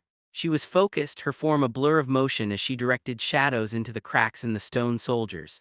Jace could feel the heat building in the cavern, the air thick with the smell of burning rock and ozone. The walls glowed faintly from the heat, and the floor beneath their feet was uncomfortably warm. He kept his fire burning, not just at the soldiers but at the walls themselves, heating the rock until it was almost too hot to touch. The heat expanded the stone, creating stress fractures in the walls that Kira's shadows could then seep into, destabilizing the structure even further. Together they held the entrance, the stone soldiers breaking apart as they approached, their forms unable to withstand the combined assault of fire and shadow. Time lost meaning in the dim, glowing cavern, measured only in the rhythm of their attacks and the breaking of stone. As the night wore on, Jace noticed something. The walls were beginning to glow brighter, the heat from his fire building in the confined space. The air was thick with smoke and the smell of burning rock, and sweat dripped from his brow despite the coolness of the shadows where Kira moved. "We need to cool the walls," he said, his voice hoarse from the heat and exertion. "If they get too hot." Kira nodded, and together they changed their tactics. Jace directed his fire not at the soldiers but at the ceiling, the flames licking at the rock high above. Jace directed his fire not at the soldiers but at the ceiling, the flames licking at the rock high above. The heat rose, creating a current of air that circulated through the cavern, drawing some of the heat away from the walls. Kira deepened the shadows on the floor, absorbing the heat that radiated from the stone and drawing it down into the darkness. It was a delicate balance, too much heat and the cavern might collapse, too little and the soldiers would overwhelm them. But together they found the rhythm, Jace heating the walls and ceiling, Kira cooling the floor and drawing the shadows deeper. The stone soldiers continued their assault, but their forms were slower now, the heat affecting their magical bindings, making them more brittle, more susceptible to Kira's shadows. As the first hint of dawn began to filter into the cavern from the tunnel entrance, Jace saw the stone soldiers falter. Their forms began to crumble, their movements growing slower, their attacks less coordinated. One by one they turned and retreated back down the tunnel, their footsteps growing fainter as they disappeared into the darkness. Silence fell over the cavern, broken only by the sound of their own breathing and the crackling embers of Jace's fire. The air was thick with smoke and the smell of burning rock, and the walls glowed faintly in the dim light. "They're gone," Kira said, her voice barely a whisper. Jace nodded, lowering his hands. The fire between his palms winked out, plunging the cavern into near darkness. Only the faint glow from the heated walls provided any light now, casting long dancing shadows that made the cavern seem alive. "We made it," he said, though he wasn't sure if he was talking to her or to himself. Kira didn't answer. She stood still for a moment, then turned to look at him, her face partially illuminated by the faint glow of the walls. There was something different in her expression now, less hostility, more curiosity. "You're stronger than I thought," she said finally. Jace raised an eyebrow. "And you're not as useless as I expected," he replied, though the words lacked their usual bite. Kira almost smiled at that, a quick flicker of movement in the dim light. "Your fire cracks the stone," she said. "Mine gets into the cracks." Jace nodded. "Together we're stronger." They stood there for a moment longer, the unspoken realization hanging between them that together they were more than the sum of their parts, more dangerous, more effective, and perhaps, just perhaps, less alone in this underground world of stone and shadow. "We should rest," Jace said finally, "before more come." Kira nodded, and they settled into the shadows at the far end of the cavern, the faint glow from the walls providing just enough light to see by. Jace leaned against the warm rock, closing his eyes as the adrenaline began to fade, replaced by a bone-deep exhaustion. The night had been long, and the day promised to be longer still. Kira watched Jace settle into the shadows, his form barely visible in the dim light. The walls still glowed faintly from the heat of his fire, casting long dancing shadows that made the cavern seem alive. She could feel the residual warmth radiating from the stone, a constant reminder of the power he wielded. He was stronger than she'd given him credit for, and not just with his fire. There was a precision to his movements, a control that spoke of years of practice. There was a precision to his movements, a control that spoke of years of practice. He didn't just throw fire around, he directed it, shaped it, used it with a purpose that was almost unnerving. And his fire did more than just burn. It cracked the stone, expanded it, created weaknesses that her shadows could exploit. It was a different kind of power than hers, loud, bright, impossible to ignore, but no less effective. She leaned back against the cool stone, closing her eyes as the adrenaline began to fade. The night had been long and the day promised to be longer still. They needed to rest, but they also needed to plan. The stone soldiers were gone for now, but they would return, and there were more tunnels, more caverns, more dangers ahead. "We can't stay here long," she said, her voice barely a whisper in the quiet cavern. Jace opened his eyes, turning his head to look at her. "We need to get to the surface," he said. "To the border." Kira nodded. "A week from here if we're lucky." "A week," Jace repeated, the word hanging in the air between them. "And we need to report back about what we found." Kira didn't answer immediately. She was thinking about the stone soldiers, about the way they'd moved, about the magic that animated them. It wasn't the same as the shadow magic she knew, but it was similar in some ways, drawing power from the earth, from stone. "They're not natural," she said finally. "Someone made them, someone with power." Jace nodded, "And they're heading toward the border, toward both our homes." Kira felt a chill run down her spine. The stone soldiers weren't just a threat, they were a threat to both her people and his. And if they were heading toward the border, that meant whoever was creating them was trying to start something, something big. "We need to move," she said, pushing herself to her feet, "before more come." Jace nodded, and they made their way back to the narrow fissure that led to the main tunnel. The air outside was cooler, the faint hint of dawn beginning to filter in from the tunnel entrance. The stone soldiers were gone, but their presence still lingered in the air, a constant reminder of the danger they faced. "Which way?" Jace asked, looking down the tunnel. Kira closed her eyes, focusing on the shadows around her. They were thinner now with the coming of dawn, but they were still there, flowing like water through the cracks in the stone. She could feel the direction they wanted to go, the path that would lead them toward the surface, toward the border. "This way," she said, and they set off, the tunnel narrowing as they went deeper into the mountain. The hours passed in a blur of movement and caution. They moved slowly, checking each tunnel before entering, listening for the sound of approaching stone soldiers. The air grew cooler as they climbed, the scent of damp earth giving way to the smell of pine and stone. Dawn came and went, and the sun began to set again, casting long shadows through the tunnel entrance. "We should rest," Jace said finally, his voice tight with exhaustion. Kira nodded, and they found a small alcove off the main tunnel, hidden from view by a curtain of shadows. They settled in, the cool stone providing some relief from the day's heat. Jace leaned back against the wall, closing his eyes as the adrenaline began to fade. "We're close," Kira said, her voice barely a whisper. "I can feel it." Jace opened his eyes, turning his head to look at her. "I can feel it." Jace opened his eyes, turning his head to look at her. "Close to what?" "Close to the border, close to home." They sat in silence for a moment, the unspoken realization hanging between them that they were almost there but not quite, and that the journey had changed them in ways they couldn't yet understand. "We need to be ready," Jace said finally, "whatever comes next." Kira nodded, and they settled in for the night, the cool stone providing some relief from the day's heat. The shadows around them deepened as the sun set and the air grew colder. Jace could feel the exhaustion weighing on him, but he forced himself to stay alert, to watch for any sign of approaching danger. The night passed in a blur of half-sleep and vigilance. Dawn came again, and they set off once more, the tunnel narrowing as they climbed.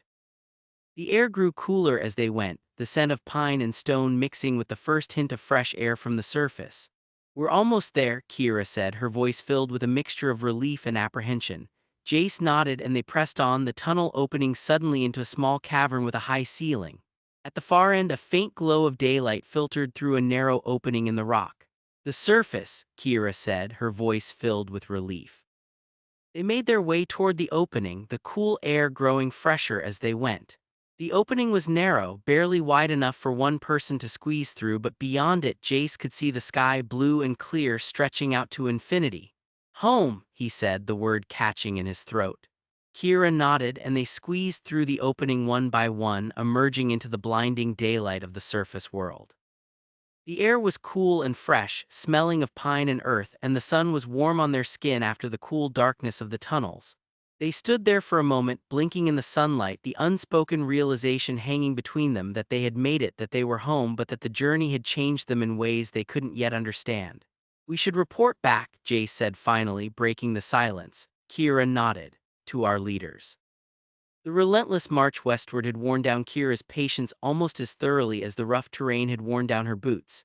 Every step on the uneven, rocky ground sent jolts up her legs, each impact a reminder of the relentless journey toward the borderlands and whatever awaited them there.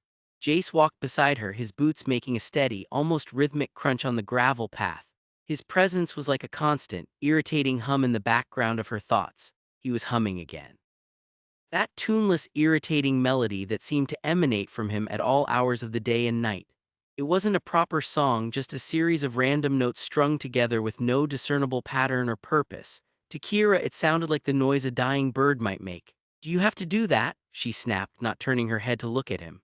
Jace stopped humming, though the silence that followed felt somehow louder than the noise had been. "Do what?" "Make that noise, it's grating." He let out a short, humorless laugh. "It's called humming, Kira. People do it when they're walking. It helps pass the time." "Well, I'd prefer the time to pass in silence." "It helps pass the time." "Well, I'd prefer the time to pass in silence. Some of us are trying to conserve energy." "Or maybe you're just trying to conserve the energy you use for not being a complete misery to be around," he muttered, just loud enough for her to hear. Kira quickened her pace, putting a few feet between them. The air was growing crisper as they climbed higher into the foothills of the Ironspine Mountains. The scent of pine and damp earth filled her nostrils, a small comfort in the otherwise taxing journey. She could feel Jace's eyes on her back, a sensation she was becoming disturbingly accustomed to. It was like having a constant, unwanted shadow. She touched the palm of her hand unconsciously, her fingers tracing the faint, raised scar that ran across it. A reminder of the fire that had taken her father, of the power that had destroyed everything she knew. She hated that Jace had witnessed her weakness, the way she'd stumbled after the stone soldier attacked 2 days prior, her vision blurring as the adrenaline wore off. She hated even more that he'd noticed that he'd silently pressed a strip of clean linen into her hand and murmured, "Here, bind it properly before it gets infected." The memory of his voice, low and concerned, sent an unwelcome flutter through her chest. She pushed it down, focusing instead on the sharp pain in her shoulder where the stone soldier's claw had torn through her leather armor. The wound was healing but slowly, and the movement still sent sharp jolts of pain through her with each step. As the sun began its descent, painting the sky in hues of orange and purple, Jace called for a halt. "We'll make camp here," he announced, his voice carrying across the small clearing they'd entered. "There's a stream nearby, and the rocks will provide some shelter from the wind." Kira watched as he went about setting up camp with an efficiency that bordered on obsessive. He gathered stones to build a fire ring, arranged his bedroll with military precision, and began collecting firewood. He was loud, methodical, and seemed completely unaware of how his every action grated on her nerves. The worst part was the fire. Every night he insisted on building a fire, a bright, crackling, flame-throwing beacon that screamed, "Here we are, come and get us." To Kira, it was the height of recklessness, a blatant invitation to any stone soldiers or other patrols that might be scouring the area. But Jace just shrugged when she protested, saying, "A little light never hurt anyone, besides it's cold." Tonight, as he struck his flint and steel, sparks flying to ignite the tinder, Kira couldn't contain herself. "Are you completely insane?" she hissed, moving closer to snatch the flint from his hands. "Do you have any idea what that fire does? It's like a lighthouse for every enemy within a mile."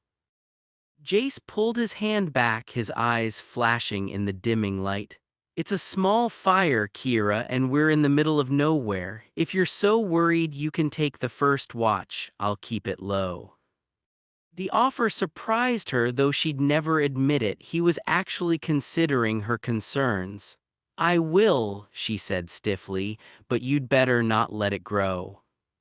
As the flames began to catch, casting flickering shadows across the rocks, Kira settled on a flat stone opposite the fire, her back to a cool, smooth surface. She watched Jace move around the small campsite, his silhouette tall and imposing against the firelight. She watched Jace move around the small campsite, his silhouette tall and imposing against the firelight. There was a certain grace to his movements, a fluidity that belied his sometimes boisterous personality. When he stretched his arms above his head, the fabric of his tunic pulled tight across his broad shoulders, revealing the defined lines of his muscles. Kira quickly looked away, focusing instead on the dancing flames. She couldn't understand how someone so reckless could also be so attentive. He noticed everything. The way she favored her left shoulder, the way her fingers sometimes trembled when she was tired, the way she'd stare into the distance as if seeing something no one else could. It was infuriating.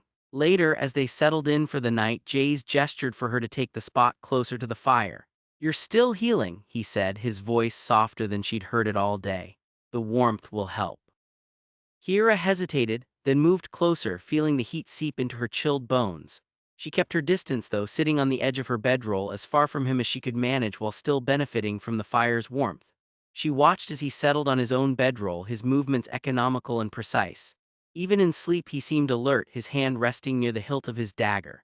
As the fire died down to embers, Kira closed her eyes, but sleep wouldn't come. Images flashed through her mind. Fire, screams, her father's face as he'd pushed her behind him, the figure wreathed in flames raising a hand. She could still feel the heat on her skin, the smell of burning hair and cloth. Her fingers tightened around the scar on her palm. When she finally drifted into an uneasy sleep, it was filled with nightmares. She woke with a start, her heart pounding, a silent scream trapped in her throat. The moon was high in the sky, casting silver light across the camp. Jace was sitting up, watching her, his expression unreadable in the darkness. "You okay?" he asked, his voice low. Kira just nodded, not trusting herself to speak. She didn't want to show him this weakness, this vulnerability that only surfaced in the dark hours of the night. Jace didn't press the issue. He just nodded back and settled back down, but Kira knew he wasn't asleep. He was watching over her whether she wanted him to or not. The thought was both infuriating and strangely comforting. The next morning, Kira woke before dawn, the chill of the mountain air seeping into her bones even through her layers of clothing. She sat up, rubbing her arms to generate some warmth, and watched as Jace stirred. He stretched like a contented cat, his movements fluid and effortless, then rolled to his feet with a quiet grace that belied his size. "Morning," he said, his voice rough with sleep. He walked to the edge of the camp and splashed water on his face from the stream they'd camped near. The sound of the water rushing over rocks was a soothing counterpoint to the silence of the morning. Kira watched him, the rising sun catching the highlights in his dark hair. There was something about him in the early light, something softer, more vulnerable than the brash man she was used to. She quickly looked away, focusing on her own bedroll, rolling it up with precise, efficient movements. "You know," Jace said as he returned to the camp, water droplets still clinging to his jaw, "you don't have to be so cold all the time." Kira froze, her hand stilling on the bedroll. "You know," Jace said as he returned to the camp, water droplets still clinging to his jaw, "you don't have to be so cold all the time." Kira froze, her hand stilling on the bedroll. "I'm not cold, I'm practical." "Practical doesn't mean you have to push everyone away," he countered, his tone surprisingly gentle. "Not everyone is out to hurt you, Kira." The word struck a nerve and she turned to face him, her eyes flashing. "You don't know anything about me. I know you carry a scar on your palm that you touch when you think no one's watching," he said, his voice still soft but with an underlying firmness. "I know you favor your left shoulder even though the wound has healed. I know you have nightmares but you pretend you don't." Kira's breath caught in her throat. How could he see so much? How could he notice all the things she tried so hard to hide? "You're delusional," she snapped, though the words lacked their usual bite. Jace just shook his head, a small, sad smile playing on his lips. "Number, I'm observant, and I'm trying to understand." "There's nothing to understand," Kira said, turning away to finish packing her bedroll. "Let's just go, we have miles to cover before nightfall." They walked in silence for the first hour, the only sounds their footsteps on the path and the occasional call of a distant bird. Kira could feel Jace's gaze on her, but she refused to look at him. She focused instead on the path ahead, on the way the sunlight filtered through the trees, creating dappled patterns on the ground. As they descended into a valley, the landscape changed. The trees thinned, giving way to rocky outcroppings and patches of tough grass. The air grew warmer and the scent of pine was replaced by the smell of dust and dry earth. Kira loosened the collar of her tunic, feeling a trickle of sweat run down her neck. They came to a river wide and fast-moving, its waters churning over smooth, dark stones.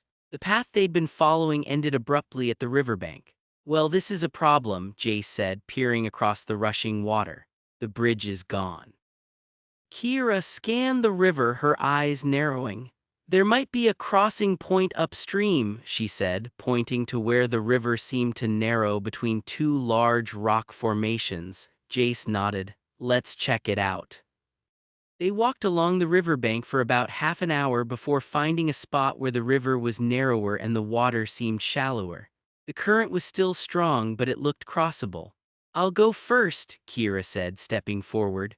"No," Jace said, reaching out to stop her. "Let me, I'm heavier, so if the bottom is unstable I'll find out before you risk it." Kira bristled at the implication that she needed protecting. "I can handle myself, Jace." "I'm sure you can," he said, his voice calm, "but I'm still going first, it's not a discussion." Before Kira could protest further, Jace began to strip off his heavier gear, bundling it into a waterproof roll that he secured to his back. He then stepped into the river, the water surging around his legs. Kira watched, her arms crossed over her chest, as he made his way carefully across, testing each foothold before committing his weight. He reached the other side safely and gave a thumbs up. "It's tricky but doable. The bottom's rocky, so watch your step." Kira nodded, then began to remove her own gear. As she stepped into the icy water, a shock went through her system. The cold was intense, stealing her breath away. She gritted her teeth and followed the path Jace had taken, placing her feet carefully on the slippery rocks. Halfway across, her foot slipped on a moss-covered stone. She flailed, her arms pinwheeling as the current threatened to pull her away. She could feel the cold water surging around her waist, tugging at her clothes. Then a strong hand grabbed her arm, pulling her back upright. Jace stood beside her, his expression tense but his grip firm. You okay? Kira nodded, her heart pounding. Fine. He didn't let go of her arm, instead guiding her the rest of the way across. When they reached the other side, he released her, but not before giving her arm a reassuring squeeze. You're shivering, he said, his voice laced with concern. We should get you warmed up. Kira pulled away, wrapping her arms around herself. I'm fine, let's just keep moving. They continued their journey, but the mood had shifted. The earlier tension had been replaced by a fragile truce born of shared danger and unspoken understanding. Kira found herself walking closer to Jace, their shoulders occasionally brushing as they navigated the uneven terrain. As the sun began to dip toward the horizon, casting long shadows across the valley, Jace suddenly stopped, holding up a hand for silence. Kira froze, her hand instinctively going to the dagger at her belt. She scanned their surroundings, her eyes darting from shadow to shadow. What is it? She whispered. Stone soldiers, Jace muttered, his voice tight, at least 3 of them coming from the east. Kira cursed under her breath. We're exposed here, no cover.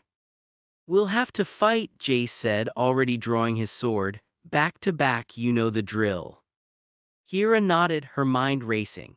She positioned herself behind Jace, her back to his, scanning the terrain for any sign of their attackers. The silence stretched, broken only by the sound of their own breathing and the distant cry of a bird. Then from the shadows between 2 large boulders, 3 stone soldiers emerged, their forms hewn from dark, unyielding rock, their eyes glowing with an inner fire. The soldiers advanced, their movements slow but deliberate, their stone fists clenched. Jace took a step forward, positioning himself slightly ahead of Kira. On my mark, he said, his voice low but steady. The leading soldier lunged, swinging a massive stone fist. Jace sidestepped, his sword flashing as he struck at the soldier's arm. The blade sparked against the stone but didn't penetrate. Kira saw her chance, darting forward to slash at the soldier's leg. Her dagger bit deep, and the soldier stumbled, giving Jace an opening to strike again. This time his sword found a chink in the armor, and the soldier crumbled into a pile of rubble. The other 2 soldiers advanced, splitting their focus between Jace and Kira. One went for Jace while the other turned its attention to Kira. She met its charge, her dagger raised, but the soldier was stronger than she'd anticipated. It backhanded her, sending her flying backward. She hit the ground hard, the wind knocked out of her, her shoulders screaming in protest. Before the soldier could advance, Jace was there, engaging it in a flurry of blows. Kira pushed herself up, her vision swimming, and saw the 3rd soldier approaching from behind Jace. Jace, behind you, she yelled. Jace, behind you, she yelled. He spun, parrying the soldier's blow, but the impact sent him stumbling backward. Kira saw her chance. She darted forward, her dagger raised, and plunged it into the small of the soldier's back. The soldier froze, then crumbled into dust. Jace dealt with the remaining soldier, his movements precise and economical. When the last soldier fell, he turned to Kira, concern etched on his face. You're hurt. Kira touched her shoulder, her fingers coming away bloody. It's nothing. It's not nothing, Jace said, closing the distance between them. He gently turned her to examine the wound. The leather stopped the worst of it, but you're bleeding. Before Kira could protest, he was tearing strips from his own tunic, binding the wound with practiced efficiency. His fingers were gentle but firm, his touch surprisingly soft. Kira stood frozen, her breath catching in her throat as he worked. When he finished, he stepped back, meeting her gaze. There, that should hold it for now. Kira looked down at the makeshift bandage, then back up at Jace. Thank you, she said, the words feeling foreign on her tongue. Jace just nodded, a small smile playing on his lips. Don't read into it. Wouldn't dream of it, Kira replied, though the words lacked their usual bite. They continued their journey in silence, the earlier tension replaced by a quiet understanding. As darkness fell, they made camp in a small cave they found at the base of a cliff. The space was tight, forcing them to sit close together as they shared a small meal of dried meat and bread. Kira watched Jace as he ate, his face illuminated by the flickering light of a single, carefully controlled flame. There were lines of fatigue around his eyes, but his expression was relaxed, almost peaceful. She found herself wondering what he was thinking, what memories he carried with him. After they'd eaten, Jace broke the silence. Why did you become a soldier, Kira? The question caught her off guard. She'd expected him to tease her, to make some sarcastic comment, not ask something so personal. She hesitated, weighing her response. My father was killed by a fire-wielder, she said finally, her voice barely above a whisper. I wanted to learn how to fight back, to make sure no one else had to lose someone like that. Jace was silent for a long moment, the only sound the crackle of the fire. Then he spoke, his voice soft but firm. The man who killed your father wasn't doing it because he enjoyed it. We don't enjoy it either. Kira didn't respond. She couldn't. The words hung in the air between them, heavy with unspoken meaning. She wanted to argue, to tell him that there was no excuse, but something in his tone stopped her. Instead, she just sat there, watching the flames dance, feeling the warmth seep into her bones. Later, as they settled in for the night, Jace took the first watch. Kira lay on her bedroll, sleep eluding her. She could hear Jace's soft breathing, the occasional shift of his weight as he moved to check their surroundings. She thought about his words about the man who had killed her father. Had he really not enjoyed it? Had he been just following orders, just doing what he'd been told to do? The questions swirled in her mind, keeping her awake long into the night. When Jace finally woke her for her watch, she found herself reluctant to move.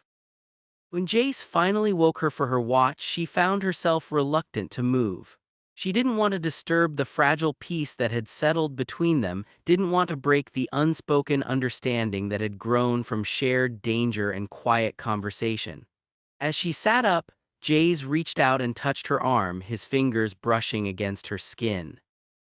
The crunch of gravel beneath Kira's boots was a familiar sound, one that had accompanied her through 3 years of border skirmishes and reconnaissance missions.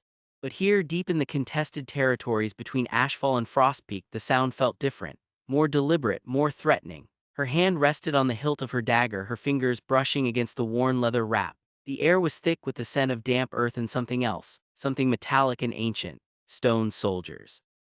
They'd been encountering them more frequently over the past week, their blank stone faces unchanging, their movements unnervingly precise.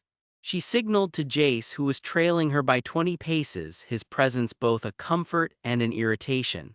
The man was insufferable, with his superior Ashfall smirk and his apparent belief that fire magic solved everything. But he was a capable fighter, and his flames had saved them both more than once when the stone soldiers proved resistant to her shadow manipulation. 2 fingers pointed forward, then swept in an arc. More of them, a patrol marching in perfect formation across the barren landscape. Jace nodded, his jaw tight. He raised his right hand, a small flame already dancing above his palm, casting flickering shadows that danced across the rocky terrain. The light was warm against the cool air, but Kira barely registered it. Her focus was entirely on the stone soldiers, their gray forms stark against the muted landscape. Stay close, she whispered, though she knew he could hear her. His fire-enhanced hearing was almost as good as her shadow sight. He grunted in response, his eyes fixed on the patrol. They're moving with purpose, not random patrols anymore. Kira's mind raced, analyzing their formation, their pace, the direction they were heading. They're converging, something's happening. She'd been trained by General Voss himself, the finest military mind in Frostpeak. He'd taught her to read battlefields like books, to see the patterns others missed. These stone soldiers weren't just wandering, they were being marshaled. They fell into step, keeping to the rocky outcroppings that provided some cover, maintaining a safe distance as they followed the patrol. Kira's heart beat a steady rhythm against her ribs, her senses on high alert. The wind carried the faint scent of ozone from Jace's fire, mixing with the earthy smell of the terrain. Ahead, the stone soldiers marched in silence, their footsteps unnervingly synchronized. It was like watching a macabre dance, one that spelled doom for anyone who got in their way. Hours passed, the sun climbing higher in the sky, then beginning its descent. The landscape changed subtly as they moved, the rocky giving way to patches of hardy scrub and then to more open ground. Kira stopped abruptly, pressing herself against a large boulder. Jace mirrored her, his flame dimming to a soft glow that barely illuminated their faces. They're not a patrol, she breathed, her eyes wide as she stared at the scene before them. Before them stretched a valley filled with stone soldiers. Not dozens, not hundreds. Not hundreds, thousands. They marched in perfect formation, a sea of gray that stretched as far as the eye could see, moving with a single terrifying purpose toward a mountain pass that would lead them straight into the heartlands of both kingdoms. The pass was narrow, defensible, but against an army of this size, it would be a slaughter. Jace let out a low whistle, the sound almost swallowed by the marching of the stone soldiers. By the flame, what is this? Kira's mind was already working, her tactical training kicking into overdrive. They're not just soldiers, look at their formations. There are siege engines being pulled by the larger constructs, ballistic catapults. This isn't a raid, this is an invasion. Her voice was tight with a mixture of awe and dread. General Voss had always warned her that the stone soldiers were more than just magical constructs, that they were being controlled by some intelligence, but she'd never imagined anything on this scale. Jace's fire flickered as he stared, his usual arrogance replaced by a rare moment of genuine shock. How many do you think? Thousands, Kira said, her gaze sweeping across the endless ranks. 5,000, maybe more, and they're all heading for that pass if they get through. They didn't need to finish the thought. The mountain pass was the strategic key to the entire region. Control it and you could march straight to the capital of either kingdom. The 120-year war between Ashfall and Frostpeak had been a series of bloody stalemates, but this could end it, permanently. We need to report this, Jace said, his voice low. To my commanders, to yours. Kira nodded, though a knot of tension formed in her stomach. Reporting meant revealing their alliance, their forbidden journey together. It meant trusting the military machines they'd both spent their lives fighting against. But this was bigger than their personal conflicts. This was an extinction-level threat. We'll follow them at a distance, she said, her decision made. Get a better count, see if there's any weakness in their formation, then we decide how to handle this. Jace nodded, his eyes still fixed on the marching army. Agreed. But there was something different in his tone, a note of respect that hadn't been there before. Kira had known he was capable, but seeing him acknowledge the sheer scale of their discovery, seeing him set aside his Ashfall pride for a moment, it was disconcerting, and strangely it made her feel seen in a way she hadn't expected. Jace watched Kira, her silhouette sharp against the horizon as she scanned the valley below. The afternoon sun cast long shadows, making the stone army look even more menacing, like a creeping tide of gray that would swallow the world. He'd always known she was sharp. Frostpeak prided themselves on their cunning and tactical prowess, but seeing her analyze the enemy formation with such cold precision was something else entirely. Her mind was a weapon honed by General Voss, and it was as deadly as any fire he could conjure. He'd been dismissive of her at first, as he was of most Frostpeak soldiers. They were sneaky, underhanded, always fighting from the shadows. But over the past week, as they'd faced down stone soldiers together, something had shifted. It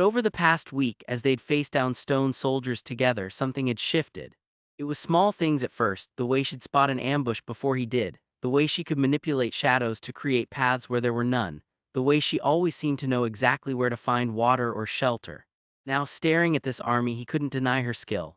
They're moving in columns of 50, she said, her voice barely a whisper. Each column has a mix of infantry and siege constructs. The flanks are protected by larger stone golems. There's no cavalry, which makes sense, they'd be too slow over this terrain.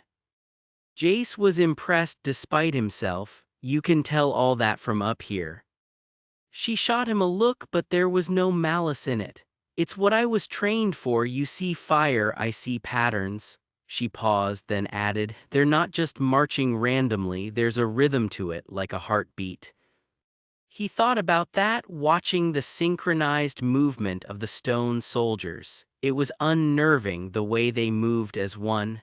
Who's controlling them? Someone had to create this army to direct it.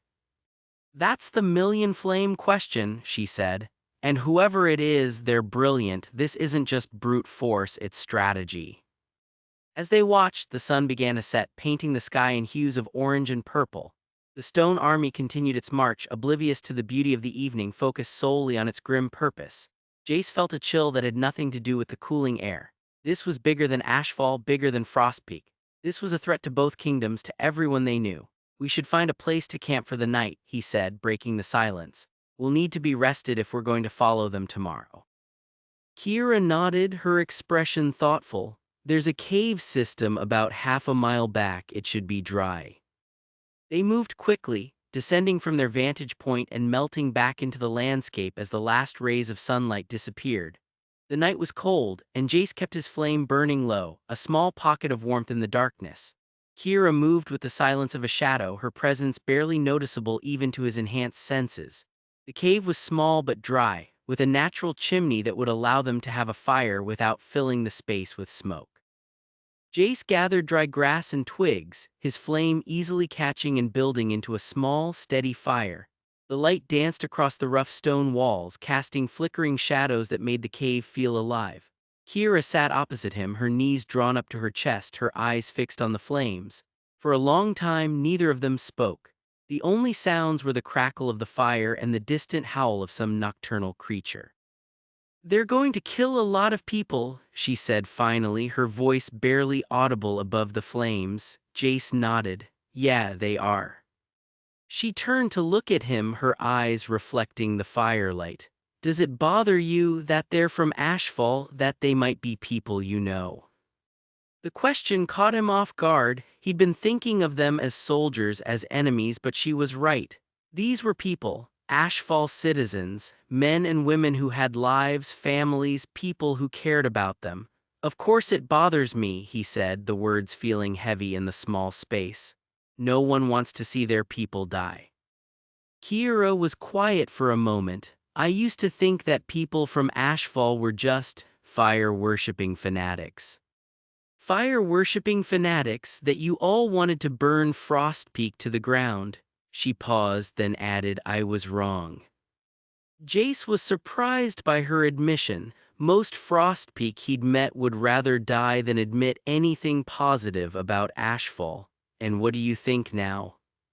"I think you're just people," she said simply, "with different beliefs, but people." The words hung in the air between them, changing something. It was small, almost imperceptible, but it was there. The barrier that had existed between them since they'd first met, the barrier of war, of allegiance, of decades of hatred, had thinned just a little. The first drops of rain began to fall just as dusk settled fully over the land. Kira stood at the mouth of the cave, watching the storm roll in, her senses stretched to their limits. The air was thick with the scent of ozone and damp earth, the wind picking up, whipping her hair across her face. It was going to be a bad one. Jace was inside the cave, tending to the fire, which was now little more than a few embers glowing in the darkness. The rain was already seeping into the cave, making the air cold and damp. Kira shivered, pulling her cloak tighter around her. She could feel the moisture in the air, heavy and oppressive, and it made her skin prickle. "We need to move back," she called to Jace over the growing wind. "The cave won't offer much protection in this." He nodded, his face illuminated by the faint glow of the embers. "It's the only shelter for miles. We'll have to make do." Kira knew he was right. The storm was intensifying by the minute, the rain now coming down in sheets, the wind howling like a wounded animal. She retreated back into the cave, shaking water from her cloak. The fire was barely visible now, just a faint orange glow that struggled against the dampness of the air. Jace was kneeling beside the fire, his hands outstretched, trying to coax more flame from the embers. But the rain had seeped into everything, and the wood was too wet to catch. "It's no use," he muttered, frustration creeping into his voice. "The moisture is too much." Kira watched him, her expression unreadable in the dim light. She'd never seen him like this, frustrated, powerless. His fire magic was his strength, his identity, and to see it failing, it was unnerving. "Let me try," she said, stepping closer. Jace looked up at her, surprise in his eyes. "What can you do? It's not like shadows work in this much moisture." "I don't know," she admitted, "but I have to try something." She knelt beside him, closing her eyes, focusing on the embers, on the tiny sparks of heat that remained. She reached out with her power, not to create shadow, but to manipulate the existing heat, to draw it out, to protect it from the dampness. For a moment nothing happened. Then slowly a tiny flame flickered to life, growing steadily until it was a small, steady fire. It wasn't as bright or as hot as Jace's flames usually were, but it was enough to chase away some of the chill, to cast a warm glow across their small shelter. Jace stared at the fire, then at Kira, his expression one of pure disbelief. "How did you do that?" Kira shrugged, though she felt a surge of pride. "I don't know, I just focused on the heat, protected it from the moisture." He shook his head, a slow smile spreading across his face. That's incredible, I've never seen anyone do that before. The fire crackled between them, casting their faces in warm light. I've never seen anyone do that before. The fire crackled between them, casting their faces in warm light. The storm raged outside, but inside the cave there was a moment of peace, of understanding. Kira looked at Jace, really looked at him, not as an Ashfall soldier, not as an enemy, but as a person. And she saw something she hadn't expected: vulnerability. He was strong, powerful, but he was also human, with fears and doubts just like her. You saved the fire, he said softly. It was the least I could do, she replied, though the words felt inadequate. They sat in silence for a long time, the fire between them the only source of light and warmth. Kira could feel Jace's eyes on her, studying her, and she didn't look away. For the first time since they'd met, there was no animosity between them, no tension born of war, just two people sheltering from a storm, finding a small moment of connection. Jace watched Kira as she stood at the mouth of the cave, her silhouette framed by the storm outside. The rain was pouring down now, a relentless curtain of water that obscured the landscape. He'd never seen her like this, so focused, so in tune with the elements. Her power was different from his, subtler but just as potent. Where his fire was loud and bright, her shadow was quiet and deep, and in this storm her shadow was stronger than his fire. He thought about what had happened earlier, about how she'd saved their small fire when his magic had failed. It was a small thing, but it felt significant. It was the first time he'd seen her power in action without the context of battle, without the animosity that had colored their interactions from the start. And it was beautiful. He'd always thought of fire and shadow as opposites, light and darkness, creation and destruction. But watching Kira, he began to see them differently. Both were about light in a way. Fire was the presence of light, shadow was the absence of it. But both were powerful forces, both could be used to protect or to destroy. They weren't so different after all. Kira turned from the cave entrance, her cloak soaked through, water dripping from her hair onto her face. She shivered, her teeth chattering slightly. Jace instinctively moved closer, holding his hands out over the small fire, trying to direct more warmth toward her. You should get out of those wet clothes, he said, his voice softer than he intended. Kira looked at him, her eyes wide in the dim firelight. I need to scout the area, see if there's a better shelter or if the storm is letting up. It's not letting up, Jace said, gesturing to the rain still pouring outside. And you're soaked, you'll catch your death. Kira hesitated, then nodded. You're right. She moved closer to the fire, sitting down beside him, close enough that he could feel the heat radiating from her body, close enough that he could smell the wet earth and something else, something uniquely her, like pine and frost. She held her hands out to the fire, and Jace watched as steam began to rise from her skin, the water evaporating in the heat. It was a mesmerizing sight, the way the droplets caught the firelight, turning into tiny clouds of vapor. He found himself staring, captivated by the simple beauty of it. Kira caught him looking, and for a moment neither of them moved. There was no tension, no awkwardness, just a quiet recognition passing between them. There was no tension, no awkwardness, just a quiet recognition passing between them. It was as if they were seeing each other for the first time, not as soldiers from opposing kingdoms, but as people. People with fears and doubts, with strengths and weaknesses. You have beautiful eyes, Jace said, the words slipping out before he could stop them. Kira blinked, surprised. What? Your eyes, he repeated, his voice barely above a whisper. In the firelight, they're like amber.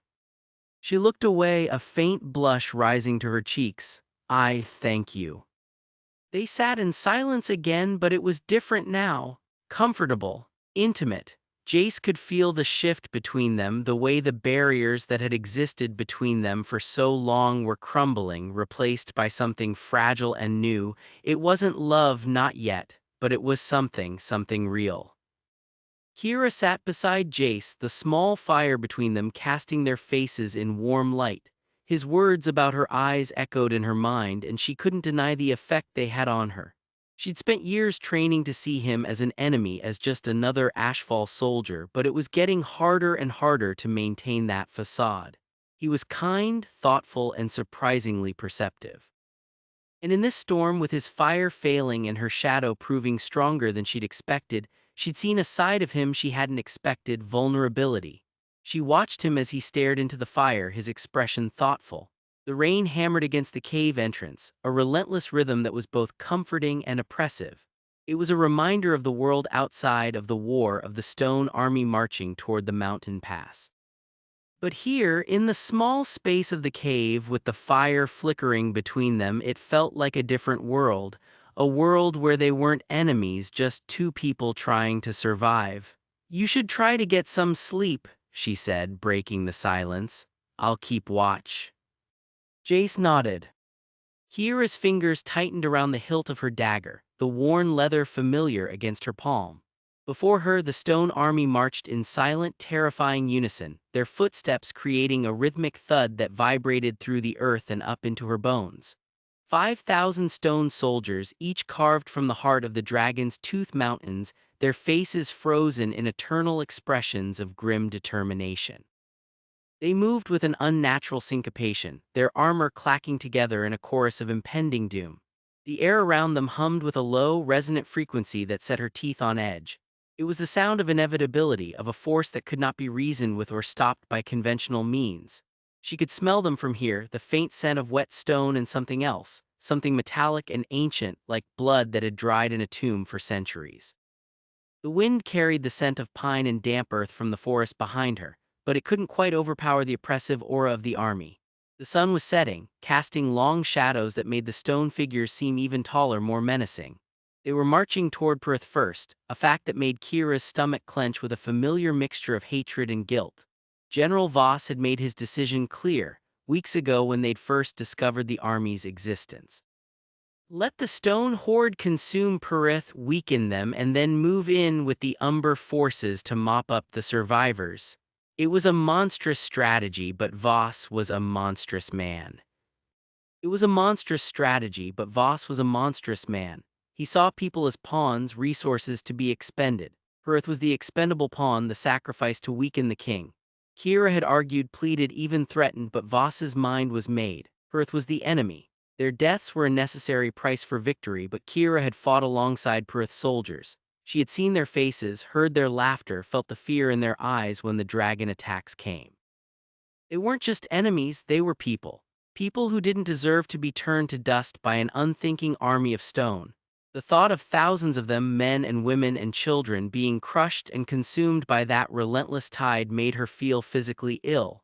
Her fingers twitched, aching to draw her dagger and throw it at something, anything, to release the helpless fury building inside her. A twig snapped behind her, and Kiera spun, hand flying to her dagger's hilt, her heart hammering against her ribs. It was Jace, moving silently through the trees as he always did, his presence as unnerving as it was familiar. He stood there, leaning against a massive oak, his dark hair falling into his eyes, his expression unreadable in the fading light. He wore the Umber uniform, the deep blue and silver that now felt like a shackle rather than a symbol of pride. Watching them march to their deaths. Jace asked, his voice low, almost lost in the sound of the army's approach. Kiera didn't lower her dagger immediately. "Watching them march to our deaths," she corrected, her voice tight. "Once they're done with Pyrethian, they'll turn on Umber. 5,000 stone soldiers against a kingdom that's already been half decimated by dragon attacks. It won't be a battle, it'll be a slaughter." Jace pushed himself off the tree and stepped closer, his movements economical.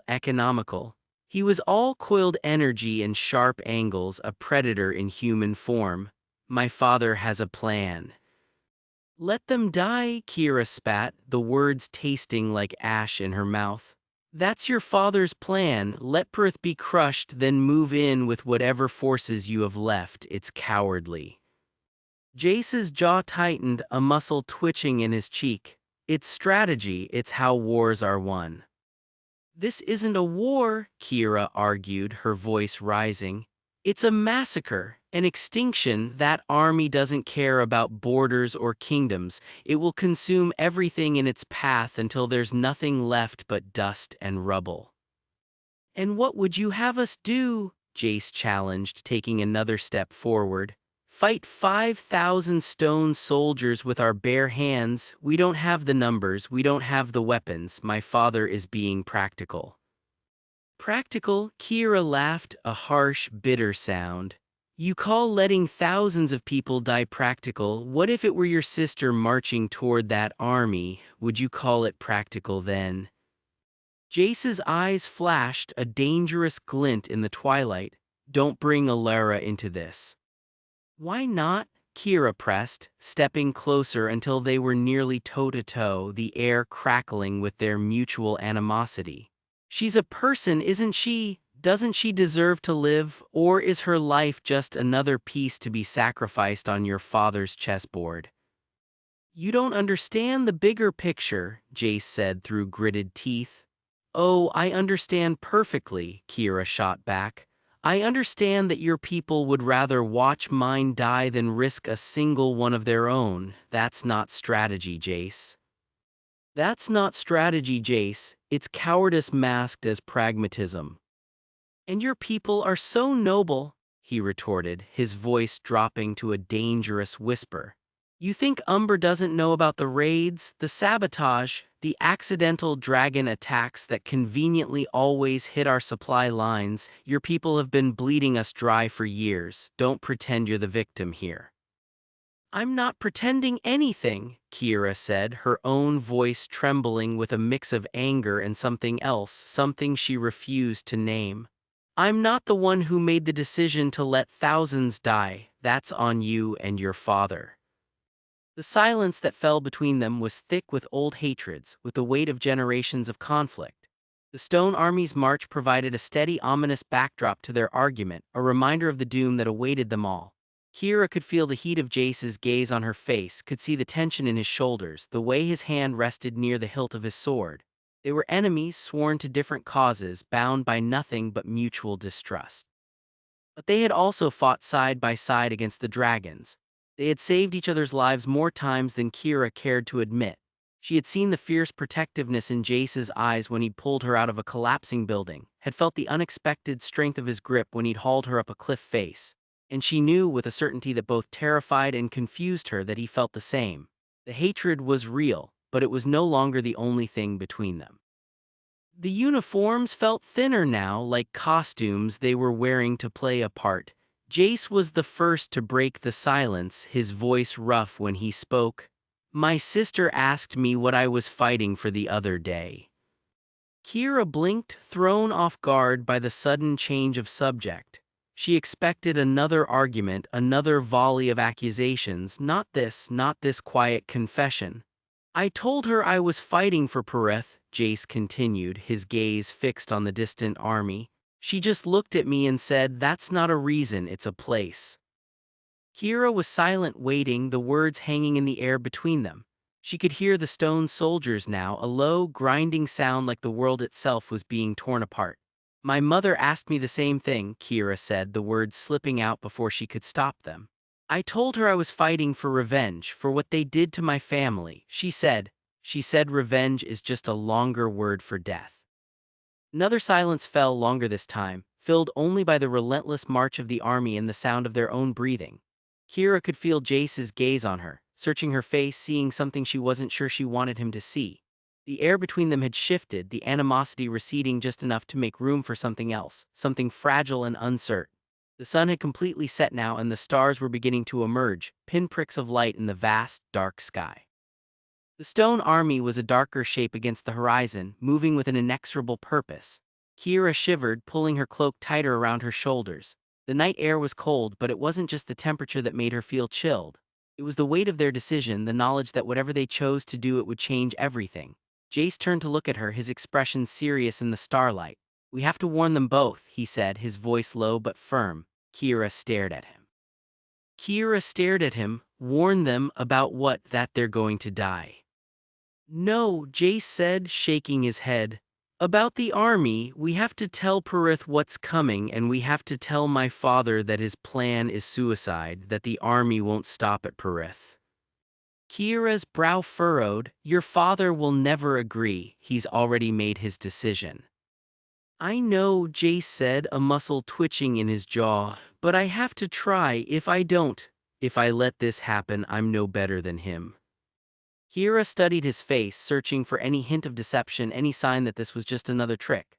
But all she saw was conviction, a fierce determination that mirrored her own.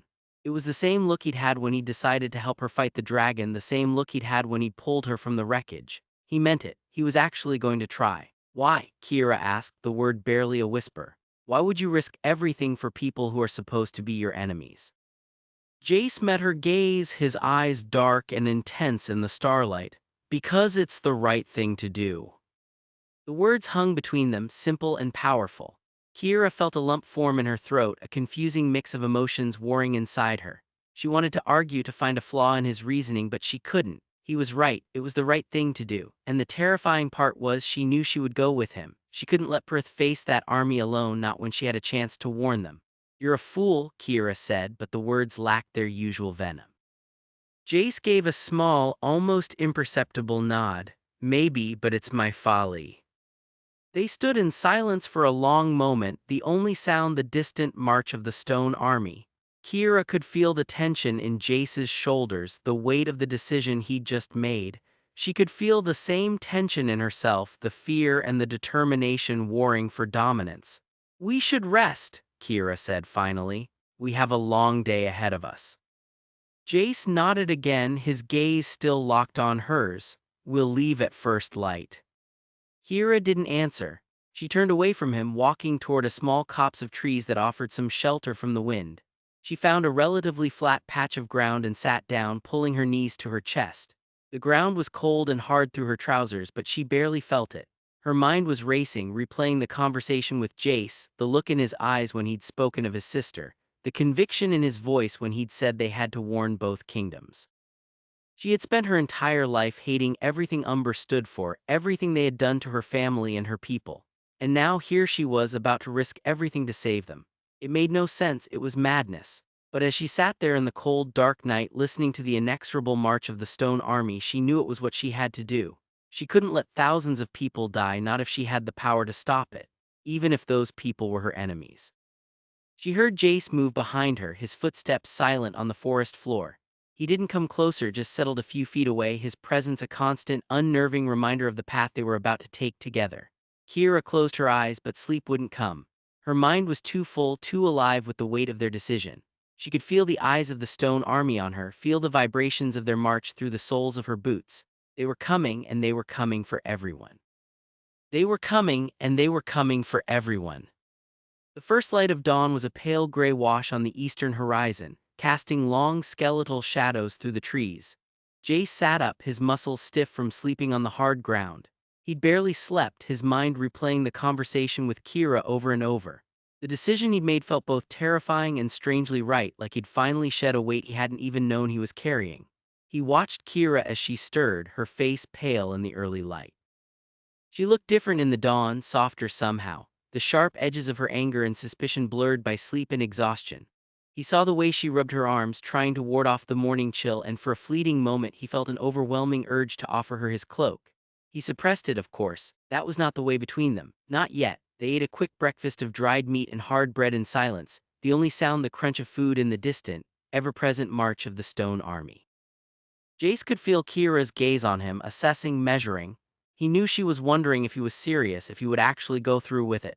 He hoped she could see the conviction in his eyes, the same determination he'd seen in hers when she'd spoken of warning Pyrethian. When they finished eating, they stood and faced each other. The air between them was thick with unspoken words, with the history of their conflict and the uncertainty of the path ahead. Jace felt a strange mix of emotions, fear at the magnitude of what they were about to attempt, frustration at the circumstances that had forced their hand, and something else, something warm and unfamiliar that he refused to name. We should go our separate ways, Jace said, his voice rough with disuse. I'll head to Umber, you to Pyrethian. We'll meet back here in 3 days, regardless of what happens. Kira nodded, her expression unreadable. 3 days, she agreed. Don't be late. I won't, Jace said. He hesitated, then added, stay in the shadows. The patrols are heavier now that we know the army is coming. Kira's lips quirked into a faint, almost imperceptible smile. I'll do my best, try not to set anything on fire. It was the closest thing to a joke they'd shared, a moment of levity in the midst of their grim reality. Jace felt a flicker of something warm in his chest, a spark of something that felt dangerously like hope. He managed a small, tight smile in return. Try not to stab anyone, he countered. I make no promises, Kira said, but there was no heat in her words, only a familiar, weary resignation. They stood there for a moment longer, the space between them charged with everything they couldn't say. Jace wanted to tell her to be careful, to watch her back, but the words wouldn't come. It wasn't their way. Not yet. Finally, Kira turned and walked away, her movements silent and fluid, melting into the shadows of the forest as if she were part of the darkness itself. Jace watched her go, a strange ache in his chest. He turned in the opposite direction, heading toward Umber, the weight of his decision settling heavily on his shoulders. The journey to Umber was long and arduous, the terrain rough and unforgiving. Jace moved with the stealth of a predator, his eyes constantly scanning the horizon, his ears attuned to the slightest sound. Jace moved with the stealth of a predator, his eyes constantly scanning the horizon, his ears attuned to the slightest sound. He knew the patrols would be out in force, looking for stragglers, for spies, for anyone who might pose a threat to the kingdom. He kept to the shadows, moving from one patch of cover to the next, his mind focused on the task ahead. As he walked, he thought of his father, of the cold, calculating man who ruled Umber with an iron fist. He thought of the way his father's eyes would harden when he spoke of Pyrethian, the way he dismissed the lives of his enemies as collateral damage. Jace had always known his father was ruthless, but he had never truly understood the extent of it until now. Letting Pyrethian be consumed by the Stone Army wasn't just strategy, it was genocide. And his father was willing to order it. The thought made Jace's stomach clench with a mixture of anger and shame. He had spent his life trying to live up to his father's expectations, trying to be the perfect soldier, the loyal son. But now, standing on the brink of this moral abyss, he knew he couldn't do it anymore. He couldn't be a party to such atrocity, even if it meant defying his father, even if it meant risking everything. The sun was high in the sky when Jace finally reached the outskirts of Umber. The kingdom was a fortress city, its walls of black stone rising high into the air, gleaming like obsidian in the sunlight. The gates were massive, iron-reinforced, and guarded by soldiers in the Umber uniform, their faces grim and impassive. Jace approached the checkpoint, his heart pounding against his ribs. He had to be careful, had to play his part. He couldn't let them see the doubt in his eyes, the conflict in his heart. He had to be the loyal soldier, the son of the general. "Halt!" one of the guards called out, his hand resting on the hilt of his sword.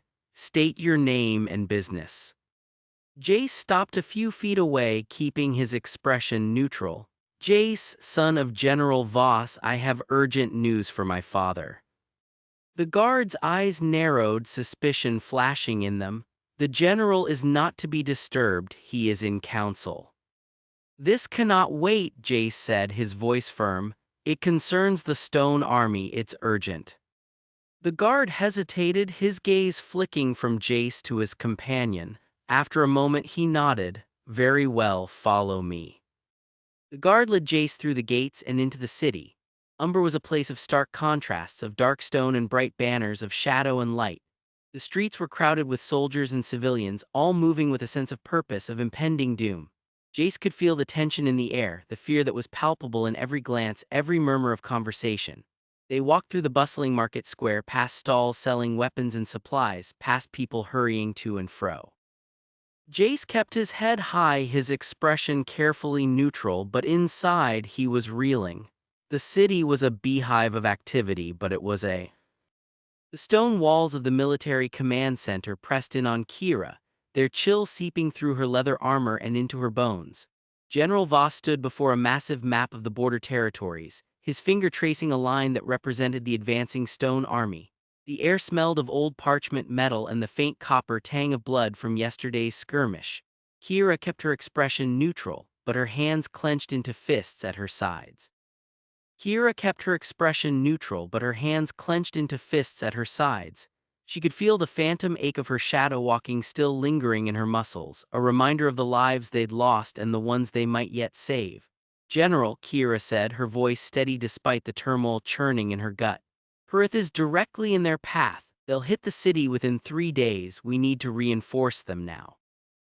General Voss turned, his face a mask of weary resolve. The lines around his eyes seemed deeper than when she'd last seen him, etched with the weight of decisions that cost lives daily. "Captain Thorne, Pyrethian has stood for 1,000 years. They can hold for a few more days." But not against what's coming, Kira insisted, taking a step forward. The polished floor of the command center felt unnaturally smooth beneath her boots.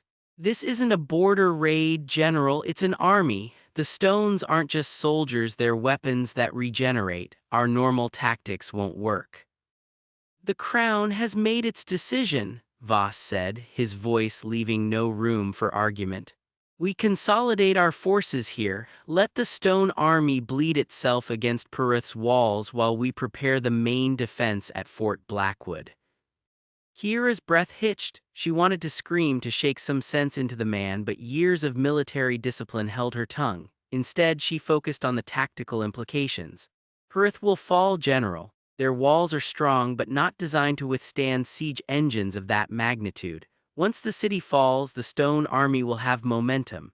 They'll roll over us before we can fully mobilize. Your concern is noted, Captain, Voss said, turning back to the map. Dismissed. The dismissal hung in the air like a physical blow. Kira saluted, the movement feeling stiff and unnatural. As she turned to leave, she caught a glimpse of her own reflection in the polished glass covering the map. Her face was pale, her eyes dark with frustration. The woman staring back at her looked like a stranger, someone who had once believed in the chain of command and the wisdom of her superiors. The walk back to the barracks felt longer than usual. The familiar corridors of the fortress seemed to twist and narrow, as if the very walls were conspiring against her. The sounds of soldiers training, the clang of steel on steel, the shouts of commands all faded into a dull roar in her ears. Her mind kept replaying the conversation with General Voss, each word a fresh wound. Pyrethian. The city wasn't just a strategic position, it was home to thousands of civilians, including friends from her childhood. The thought of them facing that army alone made her stomach clench. She quickened her pace, her boots echoing sharply on the stone floors. When she reached the barracks, Dren was cleaning his daggers with meticulous precision. His movements were economical, practiced, each swipe of the cloth removing invisible traces of blood and dirt from the curved blades. The familiar scent of metal and leather filled the small room, a scent that usually brought Kira comfort but today felt suffocating. General Voss has made his decision, Kira said, her voice flat. Dren looked up, his dark eyes narrowing slightly. Let me guess, we're sitting here while Pyrethian gets crushed. Worse, Kira said, unstrapping her armor and letting it clatter to the floor. We're letting them hit Pyrethian first. We're letting them hit Pyrethian first, buying time for the main defense at Fort Blackwood. Dren's jaw tightened. He set the daggers down on the small table beside his bunk. That's suicide. Pyrethian can't hold against that army. No, Kira agreed, meeting his gaze. They can't. For a long moment, they just stared at each other, unspoken words passing between them. Dren had been with her since their first day in the Shadow Walkers, the elite unit that specialized in reconnaissance and behind enemy lines operations. He knew her better than anyone in the army, understood the weight of responsibility she carried. That's above our pay grade, Kira, Dren said finally, his voice low. We're soldiers, not strategists. The generals have their orders. The generals are going to get us all killed, Kira said, pacing the small space. The floorboards creaked beneath her restless steps. Pyrethian falls in 3 days, maybe less, then the stone army will be stronger, better prepared, and we'll be here waiting for them to come to us. It's a death sentence. Dren sighed, running a hand through his already messy dark hair. What are you suggesting? Kira stopped pacing and looked him directly in the eye. I'm suggesting we go to Pyrethian now, before it's too late. Dren stared at her, his expression unreadable. The silence stretched between them, thick with unspoken objections and the weight of their oaths. Finally, he shook his head slightly. We don't have orders. If we leave now, we're deserters. Maybe, Kira said, her voice softening. Or maybe we're the only ones who can do what needs to be done. Dren, no one is coming to save us. The Crown has abandoned Pyrethian. We have to save ourselves. For a long moment, Dren just watched her, his gaze intense and searching. Kira could see the war waging behind his eyes, the soldier who followed orders and the friend who couldn't stand by while people died. Finally, he let out another sigh, longer this time, and stood up. Give me 5 minutes to pack, he said, his voice firming with resolve. Relief washed over Kira so strongly that her knees felt weak. "Thank you." Dren nodded, grabbing his pack and stuffing essentials into it with practiced efficiency. As he worked, 3 other Shadowwalkers entered the barracks: Lyra, a sharp-eyed archer with a penchant for climbing; Finn, a quiet giant of a man who could move without making a sound; and Mara, their medic, whose knowledge of herbs and battlefield medicine was unparalleled. "Word travels fast in a fortress," Lyra said, her voice low as she took in Kira and Dren's packed gear. "Heard you were planning a little unauthorized leave." Kira met each of their gazes in turn. "Pyrethian needs us, the general won't help them." Finn nodded slowly, his massive frame seeming to fill the small room. "The stones don't care about orders." Mara adjusted the pack on her shoulders, her expression grim. "How many wounded do you think a city of that size will have if we don't get there in time?" Dren finished packing and slung his pack over his shoulder. "That's settled then, let's move out before someone comes to their senses and stops us." Kira grabbed her own pack, the weight of it familiar and comforting. As they slipped out of the barracks and into the corridors of the fortress, she couldn't shake the feeling of treachery that clung to her like a second skin. They were deserting their posts, disobeying direct orders.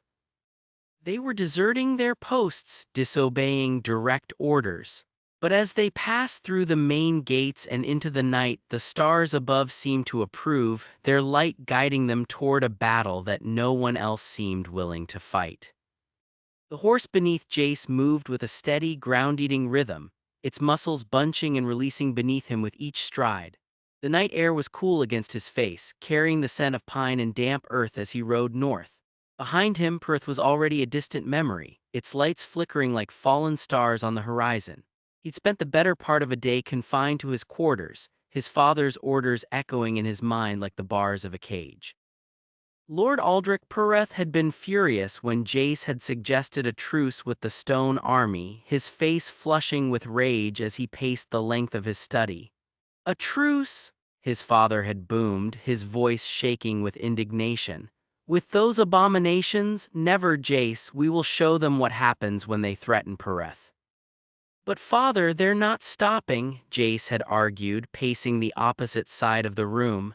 "Every soldier we lose weakens us. We need to defend our home," his father had cut him off, his eyes blazing. "That's what we need to do. Your mother would be ashamed of this cowardice in you." Mention of his mother had struck like a physical blow. Jace had bitten back a retort, knowing it would only make things worse. For the rest of the day, he'd been confined to his quarters under guard while his father met with his advisors and planned Pyrethian's defense. It had been Kale, his childhood friend and now captain of the city guard, who had finally helped him escape. Late that night, Kale had slipped into Jace's room, his face grim. "Aldrich's gone too far," Kale had whispered, unbolting the window. "The siege weapons are being moved into position. He's planning to burn the forest around the city to create a fire break. Thousands of civilians are trapped in the outer districts." Jace had stared at Kale, horrified. "He can't be serious." "He is," Kale had said, helping Jace through the window. "You have to stop him, Jace, or at least get word to the other cities. This isn't just Pyrethian anymore. If the Stone Army gets through here, they'll roll over everything."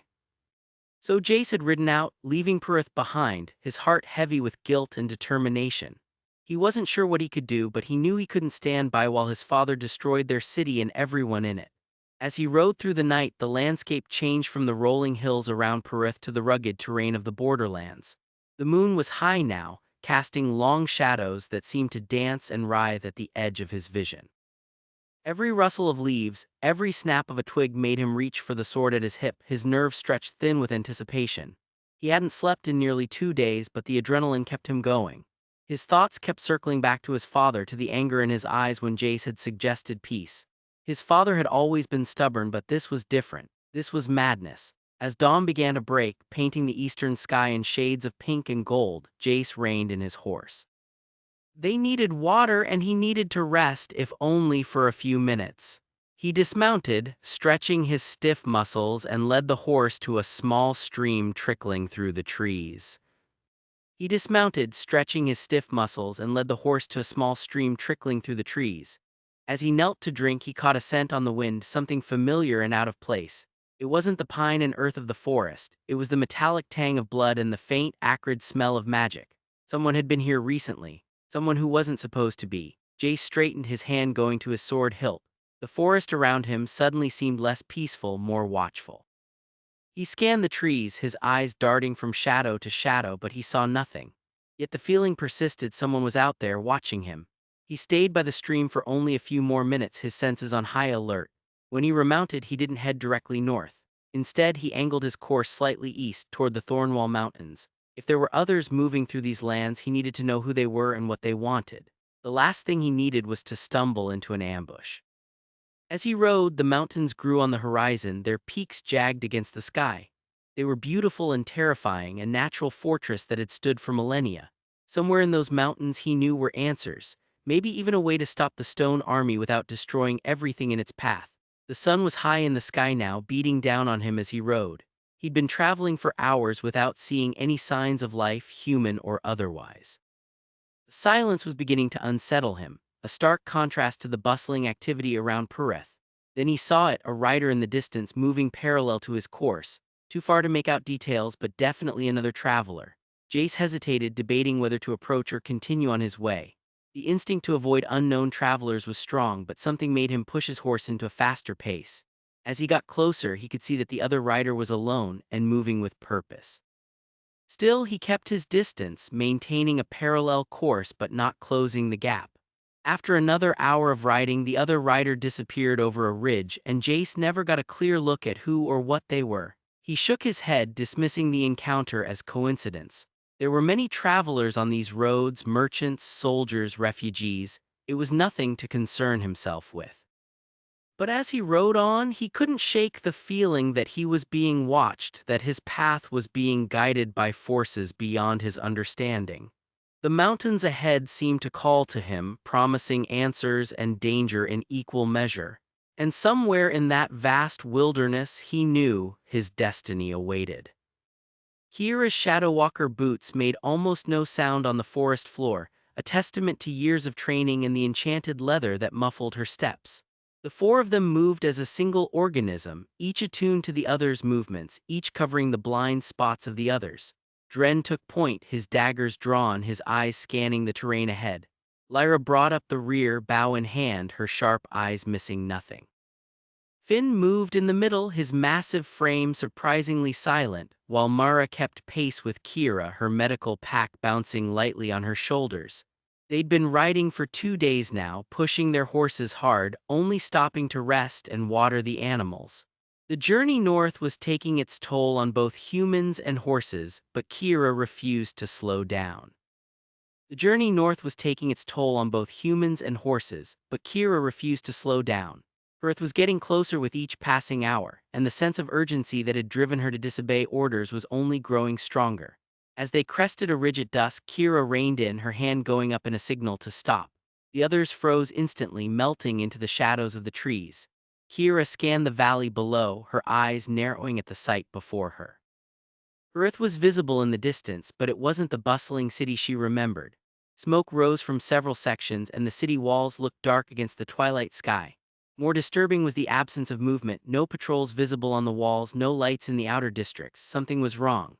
"Looks like they're already expecting company," Dren whispered, coming to stand beside her. Kira nodded, her jaw tight. "Too quiet. They should be mobilizing defenses, preparing for siege." "Maybe they already did," Lyra suggested, knocking an arrow to her string, and one. Kira shook her head. "We need to get closer, see what's happening." They moved down the ridge, keeping to the cover of the trees. As they drew closer, the signs of conflict became more apparent: scorch marks on the ground, discarded weapons, the unmistakable scent of blood and death. The silence that had seemed ominous from the ridge now felt oppressive, heavy with unspoken tragedy. When they were a few hundred yards from the city walls, Kira signaled for them to stop again. From their vantage point, they could see more clearly now. The outer walls were breached in several places, and the stones that made up the defenses showed signs of recent battle. But what chilled Kira to the bone was the complete lack of resistance: no soldiers on the walls, no patrols, nothing. "They're gone," Dren said, his voice barely audible. "Or they're dead," Lyra added grimly. Kira scanned the city, her mind racing. If Perth had fallen, the stone army would be even stronger, more dangerous than ever. And if there were any survivors, they would be trapped behind enemy lines. "We have to get in," Kira said, making up her mind, "see what we're dealing with." Dren looked at her, concern etched on his face. "Kira, if the city is occupied, we're walking into a death trap." "Then we'll be careful," Kira said, already moving forward, "but we can't just stand by while people suffer." The others exchanged glances but fell into formation behind her.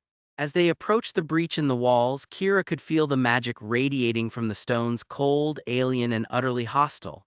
It made her skin prickle, the same way it had when they'd first encountered the stone army. They slipped through the breach, moving quickly but quietly. Inside the city, the devastation was even more apparent.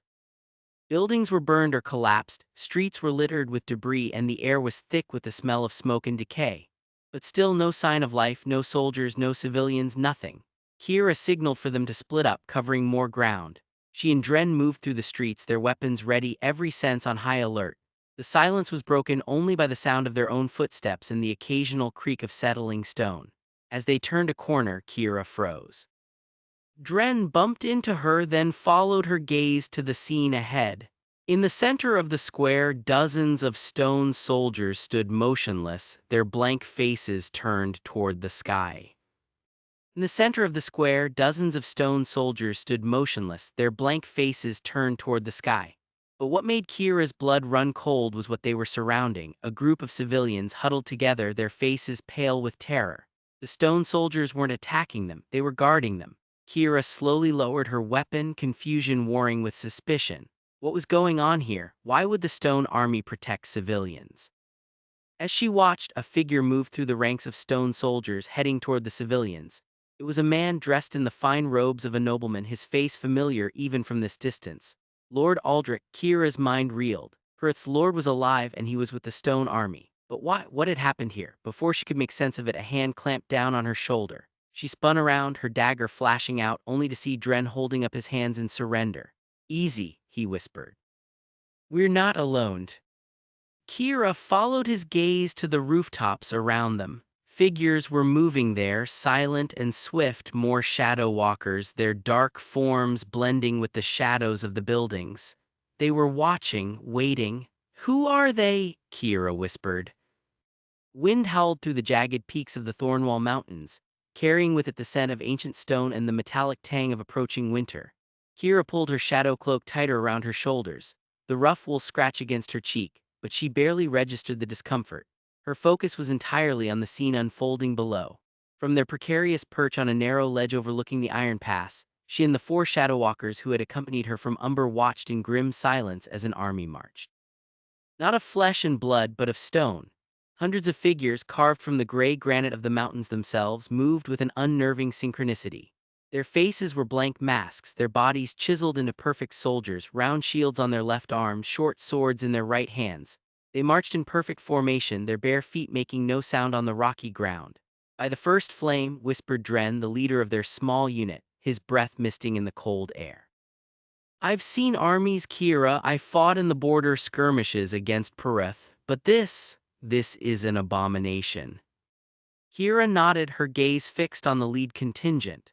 The stone soldiers moved with a purpose that was both terrifying and mesmerizing. There was no hesitation, no fear, only the cold, relentless advance of a force that felt no pain, knew no fatigue, and could not be reasoned with. "They're heading for the lowlands," Kira said, her voice low and steady. 3 days, maybe 4, and they'll reach the fertile plains. From there, they can spread like a plague." The other 3 shadow walkers shifted uncomfortably behind them. Jace, the youngest of the group, clenched and unclenched his fists, his knuckles white. He'd lost his brother to a Perth raid last summer, and the sight of an army marching toward home had reignited that fresh grief. Kira understood. She'd seen her own village burned, her family taken by the same enemy that now threatened Umber. "We have to warn Voss," Dren said, turning to face her. "He needs to know what's coming. He needs to mobilize the city guard, call in the northern clans, everything." Kira considered this. Sending a rider back would take too long. Sending a rider back would take too long. The mountain paths were treacherous and the stone army was moving faster than any messenger could travel. She needed to get word to Umber immediately. "I'll send you back, Dren," she said finally. "Take 2 others with you, ride hard and straight, tell Voss what we've seen, tell him the shadow cannot stop this army alone." Dren's brow furrowed. "And you, what will you do?" Kira's eyes drifted back to the marching stone figures below. There was something about them, an energy that hummed just at the edge of her perception. It felt ancient, powerful, and deeply wrong. She couldn't just turn and run, not when she might be the only one who could understand what she was facing. "I'm going to follow them," she said, her voice resolute. "I need to know where they came from, what powers them. If I can find their source, maybe I can find a way to stop them." Dren opened his mouth to argue, then closed it. He knew Kira well enough to know that once she'd made up her mind, there was no changing it. It was both her greatest strength and most infuriating trait. "Brave," he said finally, a wry smile touching his lips, "or the bravest idiot I've ever served with." Kira managed a small smile in return, something like that. She turned to the other 2 shadow walkers. "You'll go with Dren, tell Voss everything, and if—" She paused, the words catching in her throat. "If I don't return," the thought hung between them, heavy and unspoken. "If I don't make it back, tell Voss that the shadow cannot stop them alone, he needs to prepare for war." They nodded solemnly, their faces grim in the fading light. There was no need for false reassurances, they all knew the risks. "Be careful, Kira," Dren said, clapping her on the shoulder. His hand was rough and calloused, but the gesture was surprisingly gentle. "Don't do anything stupid." Kira laughed, though the sound was swallowed by the wind. "Wouldn't dream of it." With that, they gathered their supplies, securing them to their mounts. Dren gave her one last long look, a mixture of concern and reluctant respect in his eyes, then turned and led the others back down the mountain path, their horses' hooves striking sparks against the stone. Kira watched them go until they disappeared around a bend in the path. Then she turned her attention back to the army below.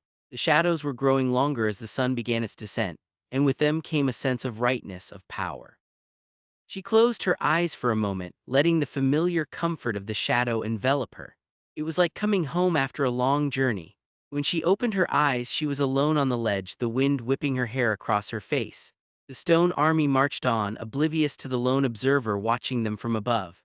Kira took a deep breath of the cold mountain air, squared her shoulders, and stepped off the ledge into the waiting shadows. The journey down the mountain was treacherous, but Kira moved with a confidence that bordered on recklessness. She was a shadow walker after all, and the darkness was her element. She flowed over rocky outcrops, dropped into hidden crevices, and moved through narrow ravines with an ease that would have left a normal traveler lost and terrified. For 2 days, she followed the stone army from a distance, using the shadows to conceal her movements. She learned their patterns, their pace, the way they moved as if guided by a single, unseen will. She learned their patterns, their pace, the way they moved as if guided by a single, unseen will. They never stopped to rest, never paused for water or food. They simply marched day and night, their stone feet never faltering. By the 3rd day they had reached the lower slopes of the mountains, where the terrain became less rugged and more rolling. The air grew warmer, and the scent of pine gave way to the rich, loamy smell of earth preparing for winter. The stone army moved through a small, abandoned village, their passage silent and destructive. Walls crumbled under their weight, roofs collapsed as they passed beneath them. It was as if they were immune to the laws of physics, as solid and unyielding as the mountains from which they'd been carved. Kira watched from the cover of a thicket, her heart pounding with a mixture of horror and fascination. This was more than just an army. It was a force of nature, a geological upheaval given purpose and direction. And she had to find out what was driving it. As the sun began to set on the 3rd day, casting long shadows across the landscape, Kira noticed something. The stone army was no longer moving in a straight line. They were beginning to converge, heading toward a specific point in the distance that she couldn't quite make out. It was nestled in a fold of the mountains, almost hidden from view.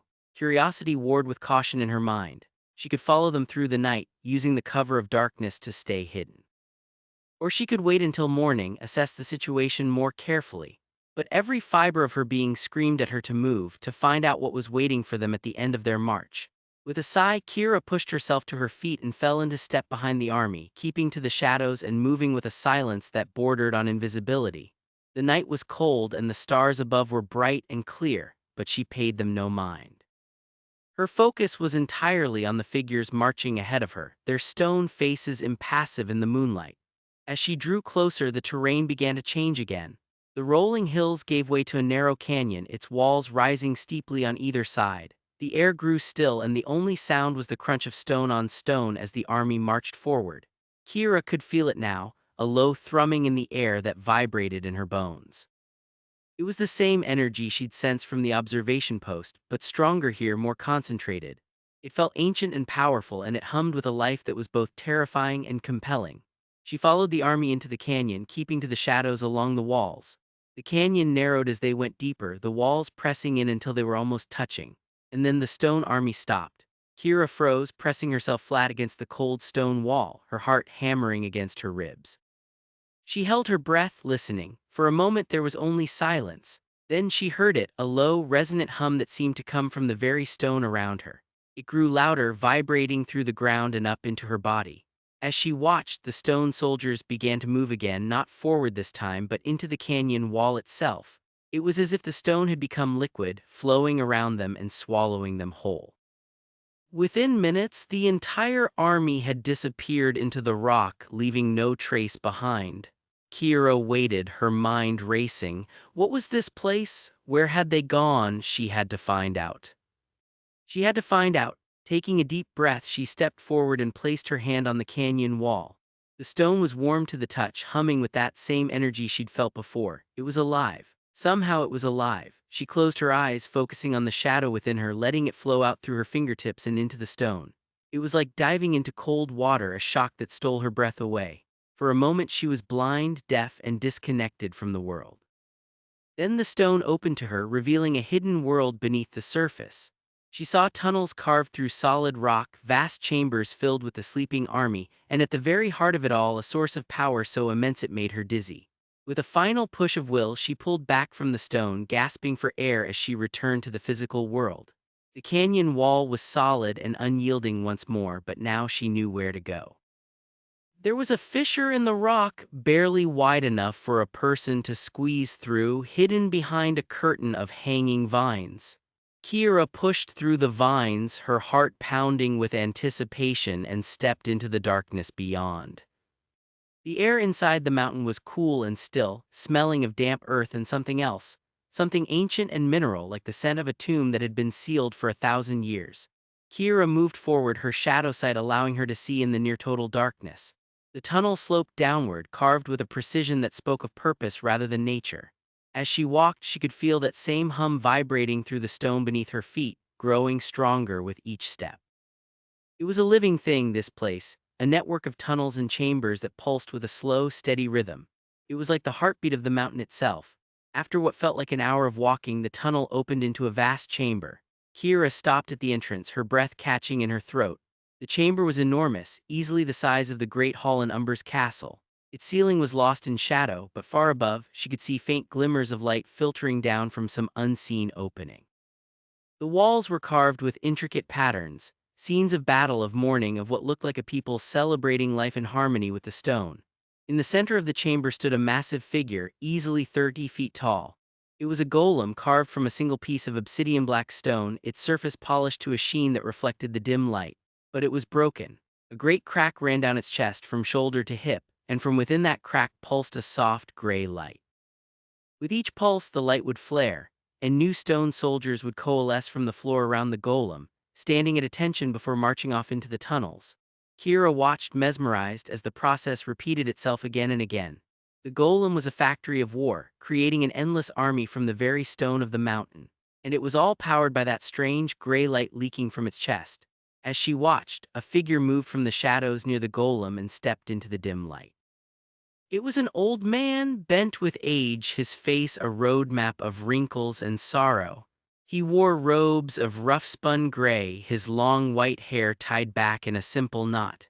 He moved with a slow, deliberate grace, his eyes fixed on the golem with an intensity that bordered on reverence. He moved with a slow, deliberate grace, his eyes fixed on the golem with an intensity that bordered on reverence. He reached out a trembling hand and placed it on the golem's stone foot. For a moment the gray light flared brighter and the old man shuddered as if drawing strength from the contact. Then he pulled his hand back and turned, his eyes scanning the chamber. Kira froze, pressing herself back into the shadows, her heart pounding. The old man's gaze swept past her, unseeing, but she knew she'd been spotted. There was no way he could have missed her presence in the stillness of the chamber. "Come out, little shadow walker," the old man said, his voice raspy but clear. "I know you're there, the stone whispers to me of your passing." Kira hesitated for only a moment longer, then stepped out of the shadows, her hands clenched at her sides. She had no weapons, only her shadow sight and her wits, but she was not defenseless. The old man studied her, his eyes sharp and intelligent. "You are from Umber," he said, not as a question but as a statement of fact. "Or perhaps Pyrethian, it matters little, you are here to stop me." "I'm here to understand," Kira said, her voice steady despite the fear coiling in her stomach. "What is this? Why are you doing this?" The old man let out a dry, humorless laugh. "Understanding? You think this is about understanding? This is about justice, about vengeance, about a debt that has gone unpaid for 120 years. He gestured toward the golem. "This is Corvan, and this," he said, placing a hand on his chest, "is the last of the Stonemincers. We were a third kingdom, you see, between Umber and Pyrethian, a buffer. A people who understood the stone, who lived in harmony with it. We were neutral in the first war, but neutrality is a luxury that the powerful do not suffer." His eyes grew distant, haunted. "Umber and Pyrethian both coveted our lands, our knowledge, our connection to the stone. When the war came, they joined forces. They marched on our cities, our temples, our sacred places. They slaughtered my people, men, women, children. They ground our bones to dust and scattered them to the winds, all in the name of peace." Kira felt a chill run down her spine. She had heard stories of the First War, of the brutal battles that had shaped the kingdoms as they were today, but she had never heard this. The history books spoke of a decisive victory for Umber and Pyrethian, of the elimination of a common threat. They never mentioned the slaughter of a neutral people. "Why?" she asked, the word barely a whisper. "Why after all these years?" "Because grief," the old man Corvan said, his voice thick with emotion, "when it is old enough turns to rage. I have spent 50 years in these mountains mourning my people.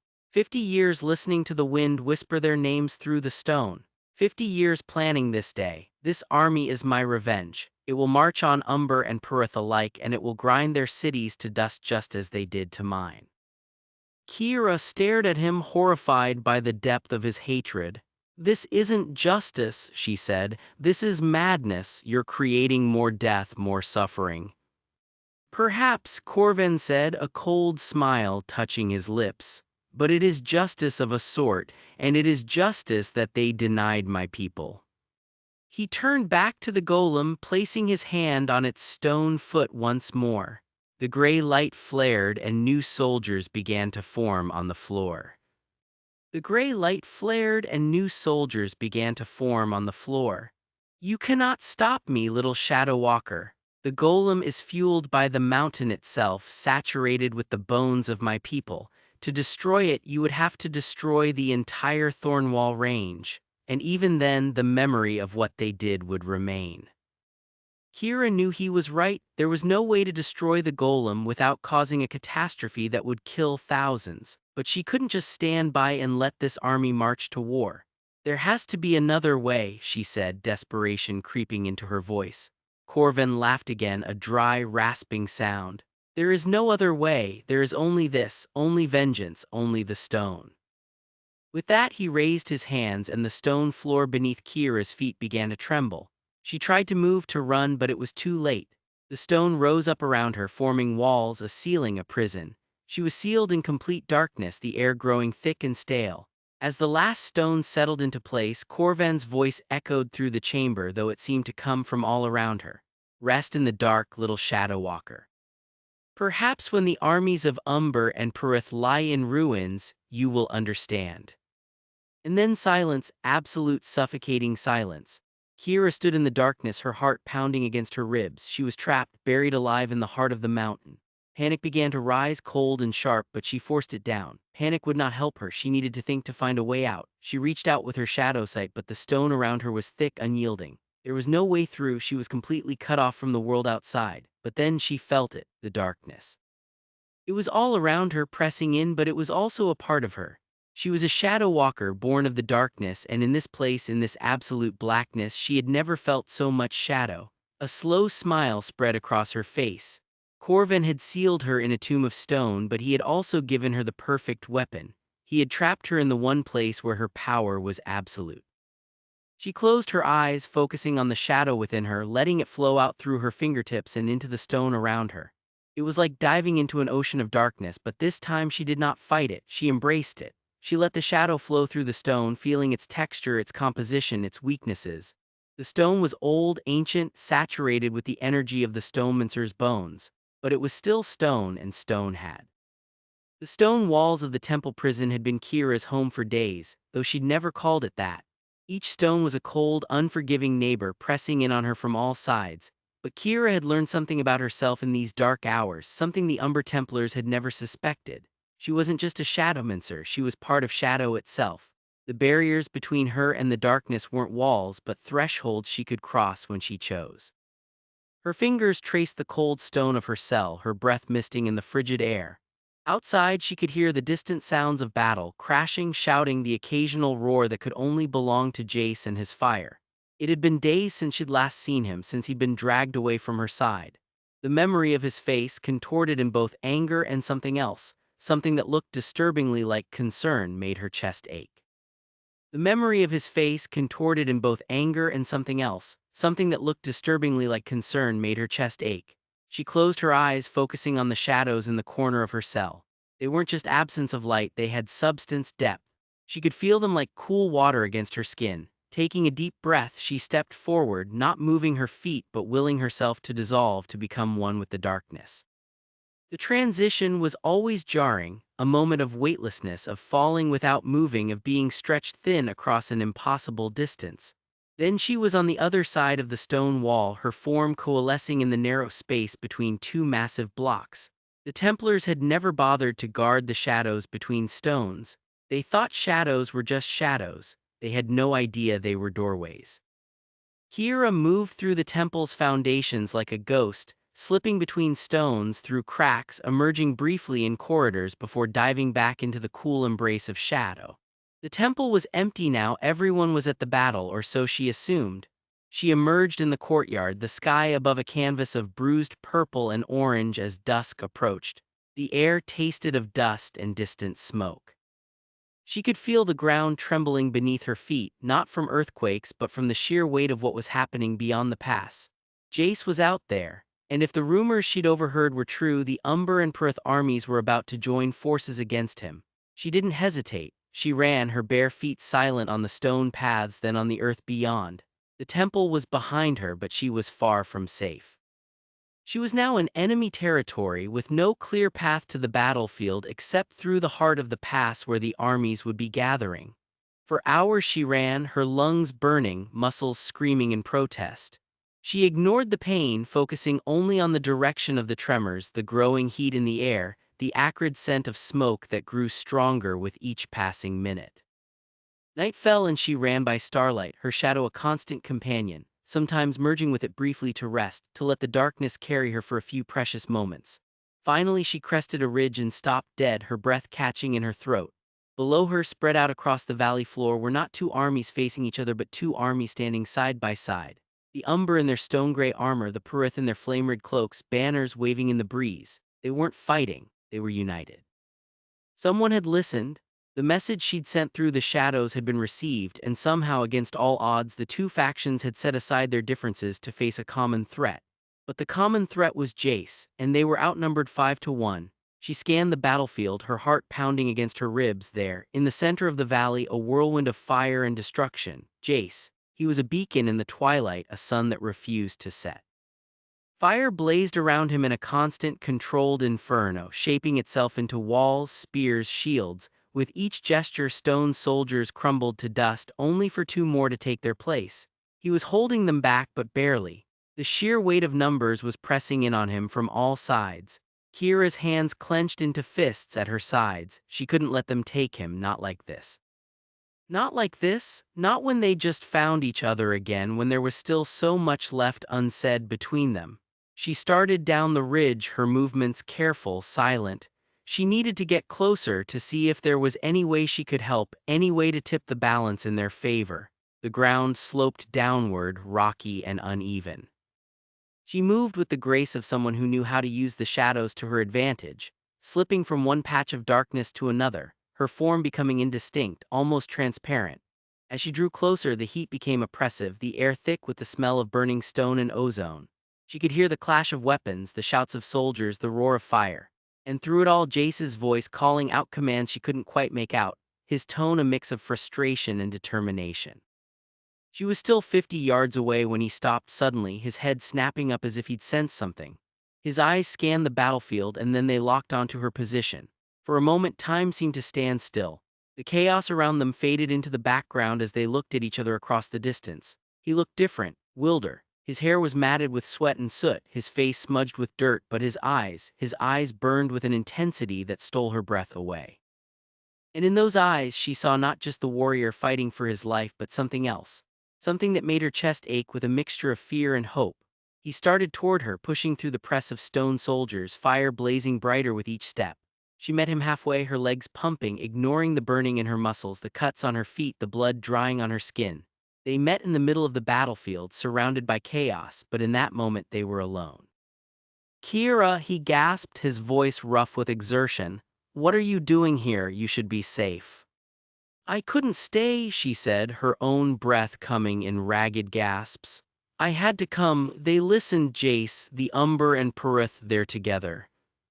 His eyes widened slightly. "They did."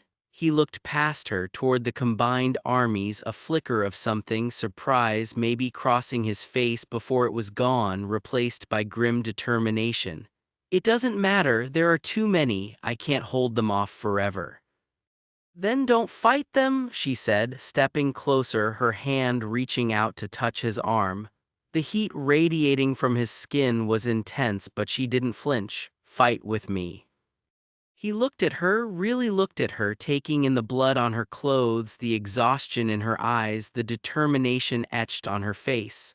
For a moment she thought he would argue, would tell her to get to safety, but then he nodded, a slow, deliberate movement. "All right," he said, his voice firm, "together." He raised his hands and fire erupted around them, a wall of flame that pushed back the nearest stone soldiers with sheer force. Kira closed her eyes, focusing on the shadows at the edge of the fire, feeling them, becoming one with them. She reached out, not with her hands but with her mind, weaving the darkness into the flames, pulling them together, merging them into something new. It started as a flicker at the edges of the fire wall, a strange grayish-purple light that wasn't quite fire and wasn't quite shadow. It pulsed once, twice, and then the entire wall transformed. It pulsed once, twice, and then the entire wall transformed. It became a sphere of twilight, a perfect sphere of gray light that hovered between them and the enemy soldiers. The effect was immediate and devastating. The stone soldiers at the edge of the sphere didn't shatter or explode. They stopped moving, their stone faces slackening, their forms crumbling gently like sandcastles collapsing in the tide. It wasn't destruction, it was dissolution. Inside the twilight sphere, Kira and Jace stood back to back, fire and shadow intertwined around them. The sphere expanded slowly, pushing outward, the twilight within it growing stronger, more vibrant. The stone soldiers it touched crumbled to dust without resistance, their stonemancer souls feeling something they hadn't in centuries: peace. Kira could feel it too in the depths of her being, a profound sense of calm, of belonging, of being exactly where she was meant to be. She poured more of herself into the twilight, letting it flow through her, merging with Jace's fire, becoming something greater than either of them alone. Jace was doing the same, his fire brightening, feeding the twilight, giving it life and energy. Together they were a force of nature, a perfect balance of light and dark, destruction and creation. The sphere expanded faster now, devouring the battlefield, leaving only dust in its wake. They pushed outward, exhausting themselves, their energy waning. The fire began to fade, the shadow to thin, but the twilight remained, a gray light that pulsed with life. The stone soldiers continued to crumble, their forms turning to dust, their souls finding peace in the twilight that surrounded them. Finally, the sphere stopped expanding, hovering in the center of the battlefield. The last of the stone soldiers had crumbled to dust. Silence fell, broken only by the crackling of remaining fires and the soft sigh of wind through the valley. Kira leaned back against Jace, her body trembling with exhaustion, her mind reeling from the sheer power they had wielded together. He wrapped an arm around her, pulling her close, his body warm against hers. "We did it," he murmured, his voice thick with emotion. "We did," she agreed, closing her eyes, resting her head against his shoulder. The twilight around them pulsed softly, a gentle reminder of what they had created, of the balance they had found. For the first time in what felt like forever, there was peace. Not just on the battlefield, but in her heart. She was exactly where she was meant to be, with Jace, in the space between light and dark, between war and peace, between who she had been and who she was becoming. Jace had never felt anything like it. The fire in his veins was usually a raging inferno, consuming everything in its path, leaving only ash in its wake. But with Kira beside him, merging her shadow with his flame, it had changed. It had become something else, something balanced, something whole. He could feel her exhaustion, the tremors running through her body as she leaned against him. He tightened his arm around her, pulling her closer, needing to feel her warmth, her life against his own. The twilight sphere around them pulsed softly, a gentle rhythm that matched the beat of his heart, the rhythm of hers. He looked down at her, at the blood drying on her cheek, the exhaustion in her eyes, and felt a wave of emotion so strong it nearly buckled his knees.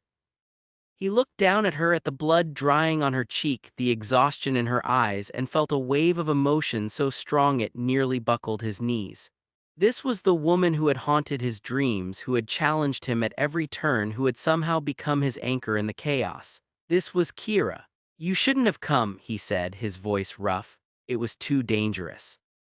"I couldn't stay away," she said, her voice barely a whisper. "Not when you needed me."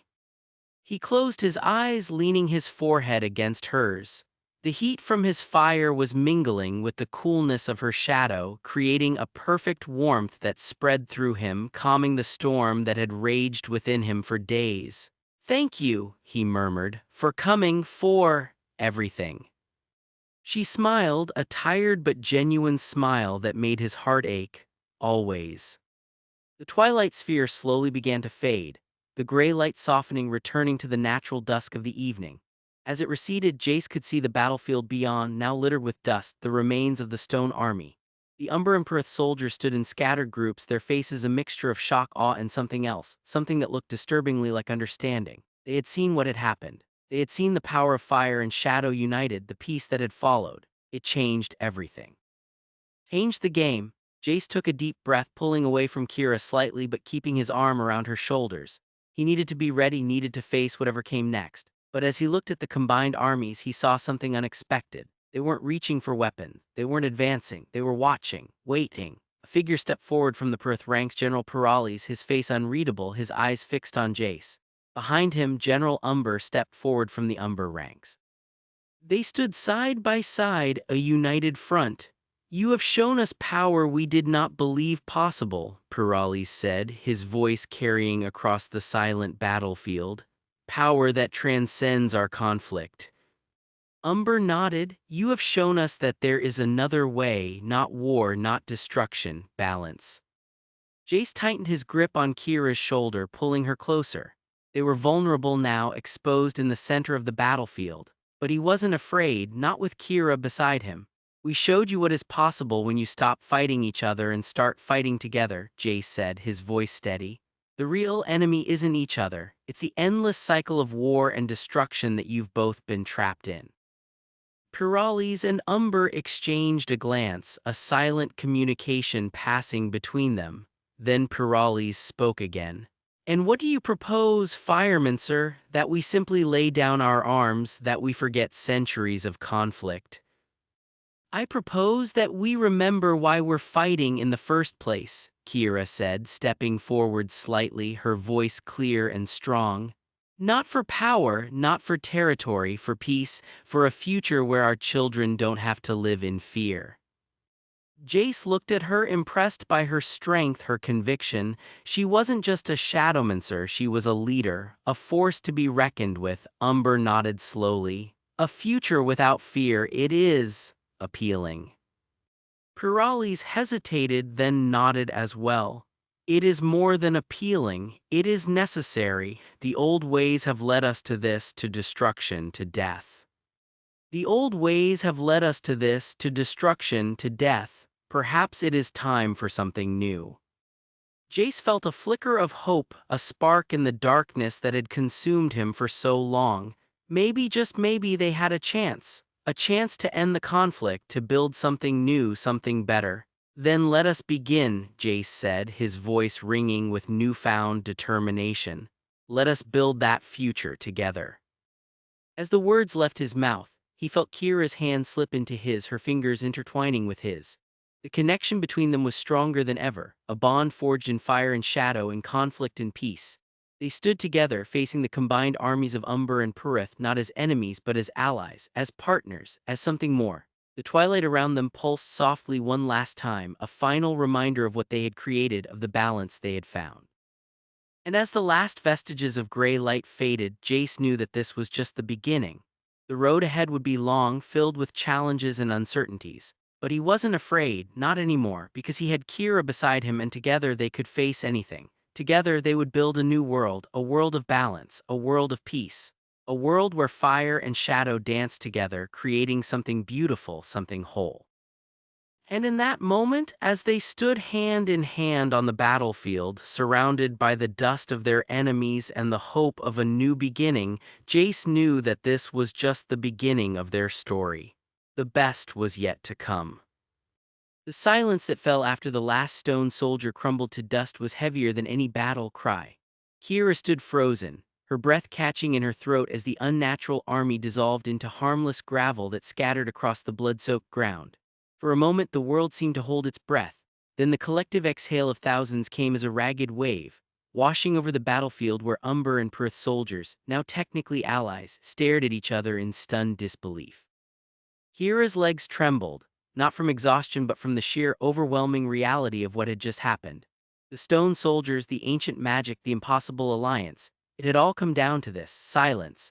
Dust motes danced in the golden afternoon light, each particle a tiny witness to the end of something old and the beginning of something terrifyingly new. Her gaze swept across the field, searching for one face in particular. When she found him, her heart did a strange lurch in her chest. Jace stood near the center of what had been the battlefield, his shoulders slumped, his usually vibrant eyes dull and clouded. The fire that usually danced around his hands, Pyrethian's birthright, was gone, not just extinguished but absent, as if it had never existed at all. He swayed on his feet, his knees buckling. Kira moved without thinking, her feet carrying her across the uneven ground, dodging pools of blood and discarded weapons. She reached him just as his body gave out completely, collapsing forward into her waiting arms.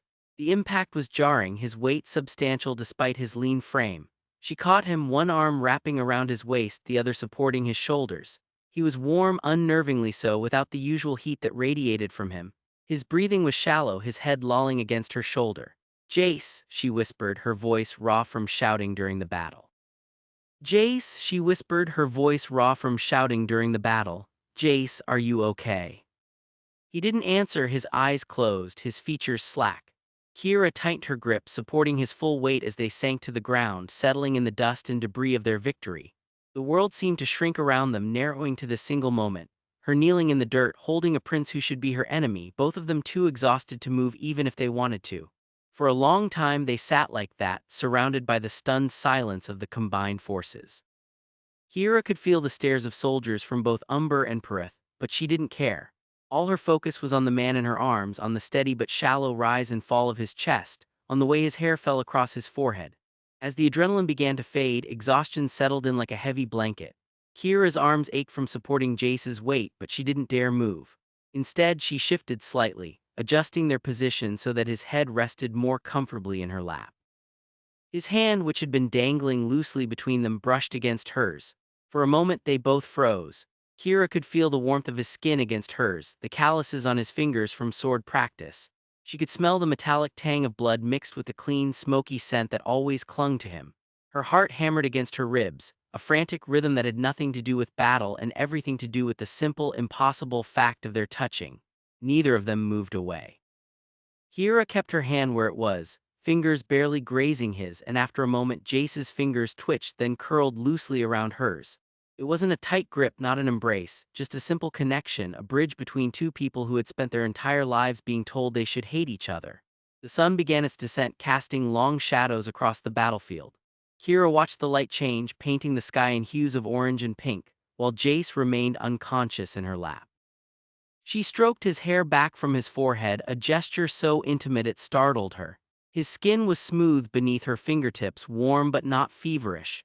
As the first stars began to appear, Jace stirred, his eyelids fluttering open. His gaze was unfocused at first, then it cleared and he looked up at her, his expression dazed. "Kira," he murmured, his voice rough. "What happened?" "The stone army is gone," she said softly. "We won." A slow smile spread across his face, though it was tired and tinged with confusion. "We did," he agreed. Then his eyes widened slightly as he became fully aware of their position, of her lap beneath his head, of their hands still joined. He didn't pull away, but he did shift slightly, propping himself up on his elbows so that they were sitting side by side, knees touching. "You caught me," he said, his voice still rough but clearer now. "You collapsed," Kira replied, unable to keep the worry from her tone. "Are you all right?" Jace nodded, though he looked pale in the fading light. "Just drained. It takes something out of you commanding that much magic, especially when it's not really mine." Kira nodded, understanding. She had felt something similar when she'd used her own abilities to their fullest during the battle. Magic always demanded a price. Magic always demanded a price. They sat in comfortable silence for a moment longer, the dust settling around them, the sounds of the camp beginning to reawaken as soldiers tended to the wounded and prepared for the night ahead. "I think I understand what my sister meant now," Jace said suddenly, breaking the silence. He turned his head to look at her, his eyes searching hers in the twilight. "She said I needed to find something worth burning for instead of against." Kira's breath caught. She had no response, no clever retort ready. The words hung between them, heavy with meaning. She stared at him, at the earnest expression on his face, at the vulnerability in his eyes that she'd never seen before. "My mother said I needed to stop hiding in the dark and let someone see me," she finally said, her voice barely above a whisper. The confession felt like shedding a skin she'd worn her entire life, and it terrified her. Jace didn't look away. His gaze held hers, steady and unwavering. "I can see you," he said simply. Kira's throat tightened.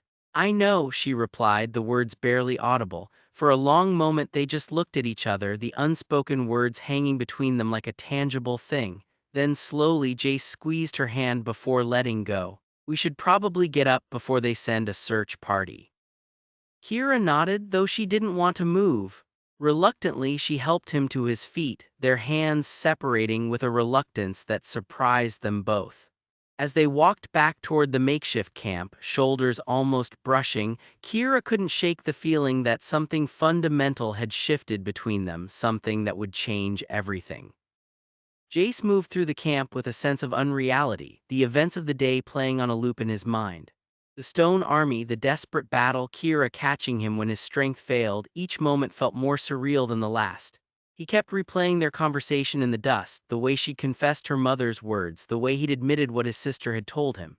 It was too much, too fast, and yet it felt completely right. He spotted his father first, standing near the command tent with Voss, the leader of the Umber forces. They were talking in low, intense voices, their expressions serious. As Jace approached, he saw the tension in their shoulders, the way they stood just a little too far apart, the subtle signs of a lifetime of enmity. "Father," Jace said, stopping a few feet away. "Voss." Both men turned to look at him. Jace's father, King Aldrich of Pyrethian, studied him with a mixture of pride and concern. "Jace, you're all right?" "I am," Jace replied, though he still felt drained. "And we won. The stone army is gone." Voss, a tall, imposing man with a stern face and eyes that missed nothing, nodded slowly. "Indeed, your magic was unexpected." Jace braced himself for the lecture, for the reminder that Umber and Pyrethian didn't mix, that their kind of magic was dangerous and unnatural. But it didn't come. Instead, Voss looked at him with something that might almost be respect. The ancient magic responded to your command, Voss said, his voice gruff but not unkind. That has not been seen in generations. Jace exchanged a glance with his father, who seemed just as surprised by Voss's tone. It was necessary, Jace said simply. A necessary evil, Aldrich added, his voice tight, but an evil nonetheless. Voss raised an eyebrow. Or a necessary good. Or a necessary good, the stone army would have destroyed us all, you know that as well as I do. Aldrich's jaw tightened, but he didn't argue. Jace watched them, struck by the irony of it all. Here they were, enemies forced into an alliance by an even greater threat. He wondered if this was what his sister had meant when she talked about finding something worth burning for. The ceasefire stands, Voss said after a moment, breaking the tense silence. For tonight at least, we'll discuss terms in the morning. Aldrich nodded curtly, agreed. As Voss walked away, Aldrich turned to Jace, his expression unreadable. You did well today, son, but mark my words, this alliance is temporary. We do not forget centuries of enmity overnight. Jace met his father's gaze, feeling a surge of defiance mixed with exhaustion. Maybe we should, he said quietly. Maybe it's time to start remembering something else instead. Aldrich stared at him, then sighed, the sound heavy with resignation. Go get some rest, Jace, you've earned it. Jace nodded and walked away, leaving his father standing alone by the command tent. As he moved through the camp, he saw Umber and Pyrethian soldiers tentatively interacting, sharing supplies, tending to each other's wounded. It was a small thing, but it was a start, a fragile beginning. He found Kira near the edge of the camp, sitting alone on a fallen log, her knees drawn up to her chest. She looked small and vulnerable in the fading light, her face turned toward the horizon where the sun was setting in a blaze of orange and violet. Hey, Jace said softly, not wanting to startle her.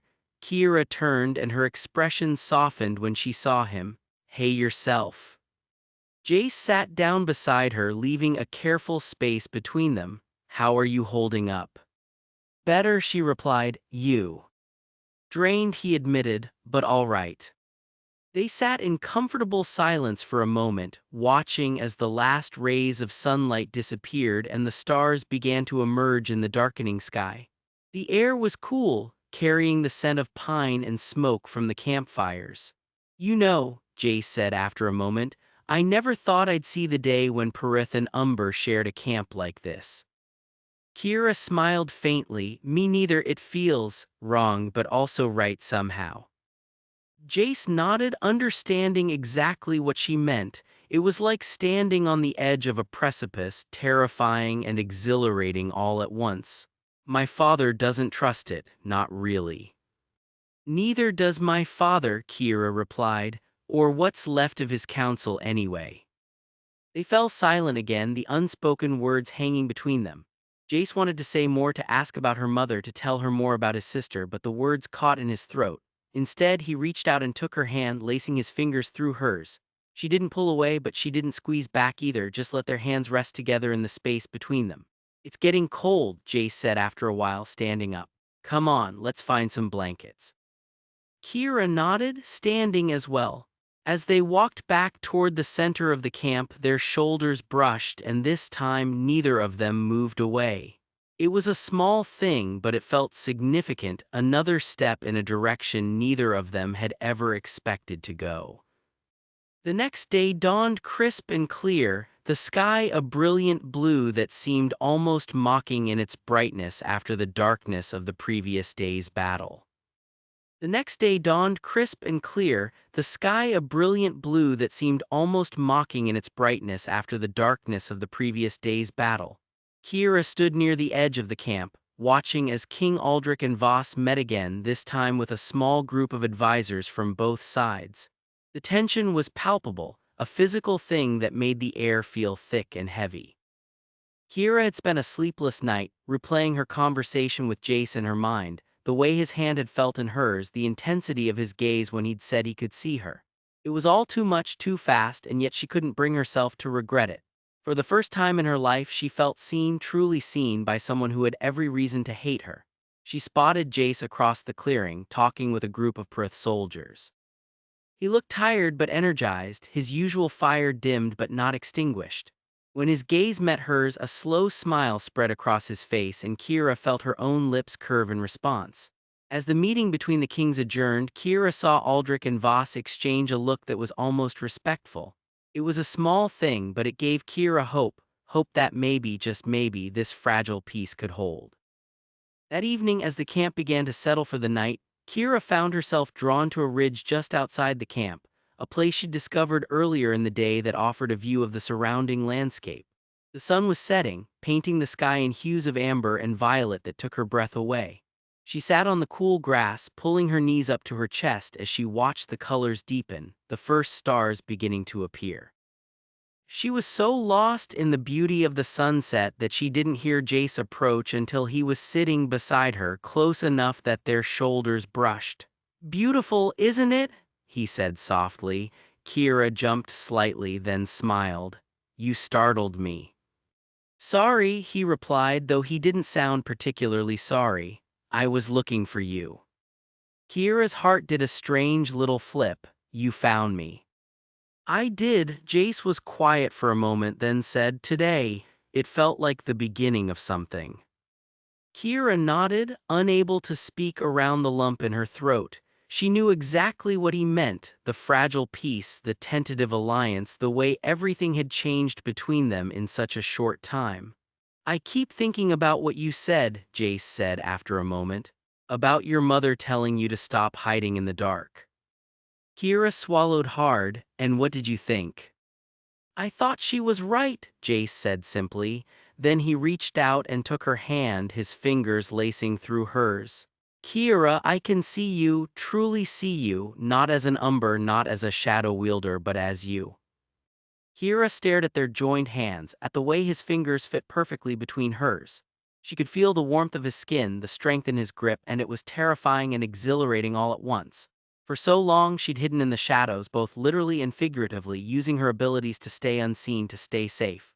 But here in the fading light, with Jace looking at her like she was the only thing that mattered, she didn't want to hide anymore. She met his gaze, and in his eyes she saw not judgment or fear, but understanding, acceptance. It was more than she'd ever dared hope for.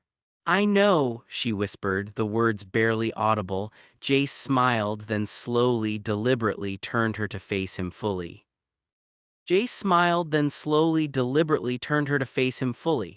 hands came up to cup her face, his thumbs brushing her cheeks.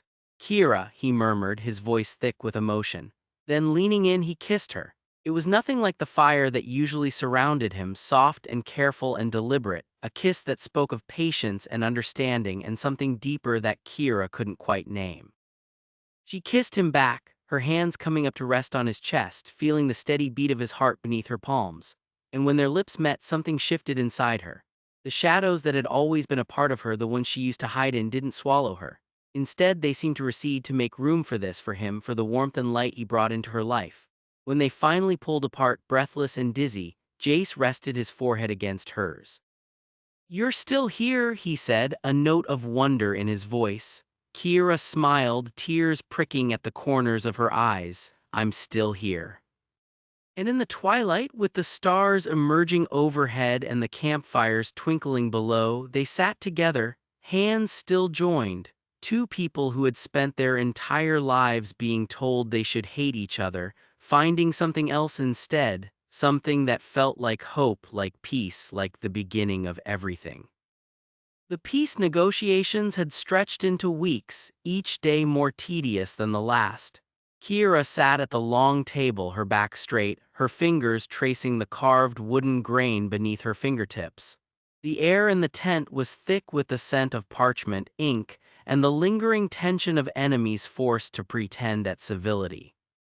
Outside, the same battlefield where they had nearly killed each other now hosted tents of both Pyrethian and Umber soldiers, a temporary truce that felt more like holding one's breath than breathing freely. She caught Jace's eyes across the table, his face a mask of concentration as he listened to some Pyrethian elder drone on about border territories. His jaw was tight, the muscle ticking slightly. Even in this forced peace, the animosity between them had not completely faded, though it had transformed from something sharp and hateful into something more complicated, something that made her stomach twist in ways that had nothing to do with animosity. Kira had been the first to suggest they act as witnesses to the negotiations, a symbolic gesture that the powers could work together. Jace had agreed with a curt nod, his eyes unreadable. They sat at opposite ends of the table, but their presence together was noted by all, a silent testament to the changing times. The treaty itself was being drafted on thick parchment, the ink still smelling faintly of gooseberries and iron. Kira had read through it twice, her eyes catching on the clauses about trade routes and prisoner exchanges. But then she saw it, buried in the latter pages, a marriage clause. Her breath hitched, and she quickly looked away, pretending to examine a loose thread on her sleeve. Of course, the political marriage, the ultimate symbol of unity between their peoples. She had known it was coming, had expected it even, but seeing it in black and white made it suddenly terrifyingly real. She risked another glance at Jace. He was staring at the parchment now, his expression unreadable. Had he seen it too? What would he say when they discussed it? Would he volunteer? Would he refuse? Would he refuse? The thought of him being forced into a marriage with someone from her people made something sharp and painful twist in her chest. The negotiations continued long into the afternoon, the sun slanting through the tent walls and casting long shadows. Kira's mind kept drifting back to that clause, to the idea of marriage as a political tool. She had spent her whole life in the dark, believing that light was the enemy, that fire would consume everything she held dear. And yet here she was, sitting at a table with them, negotiating peace. The contradiction was enough to make her head ache.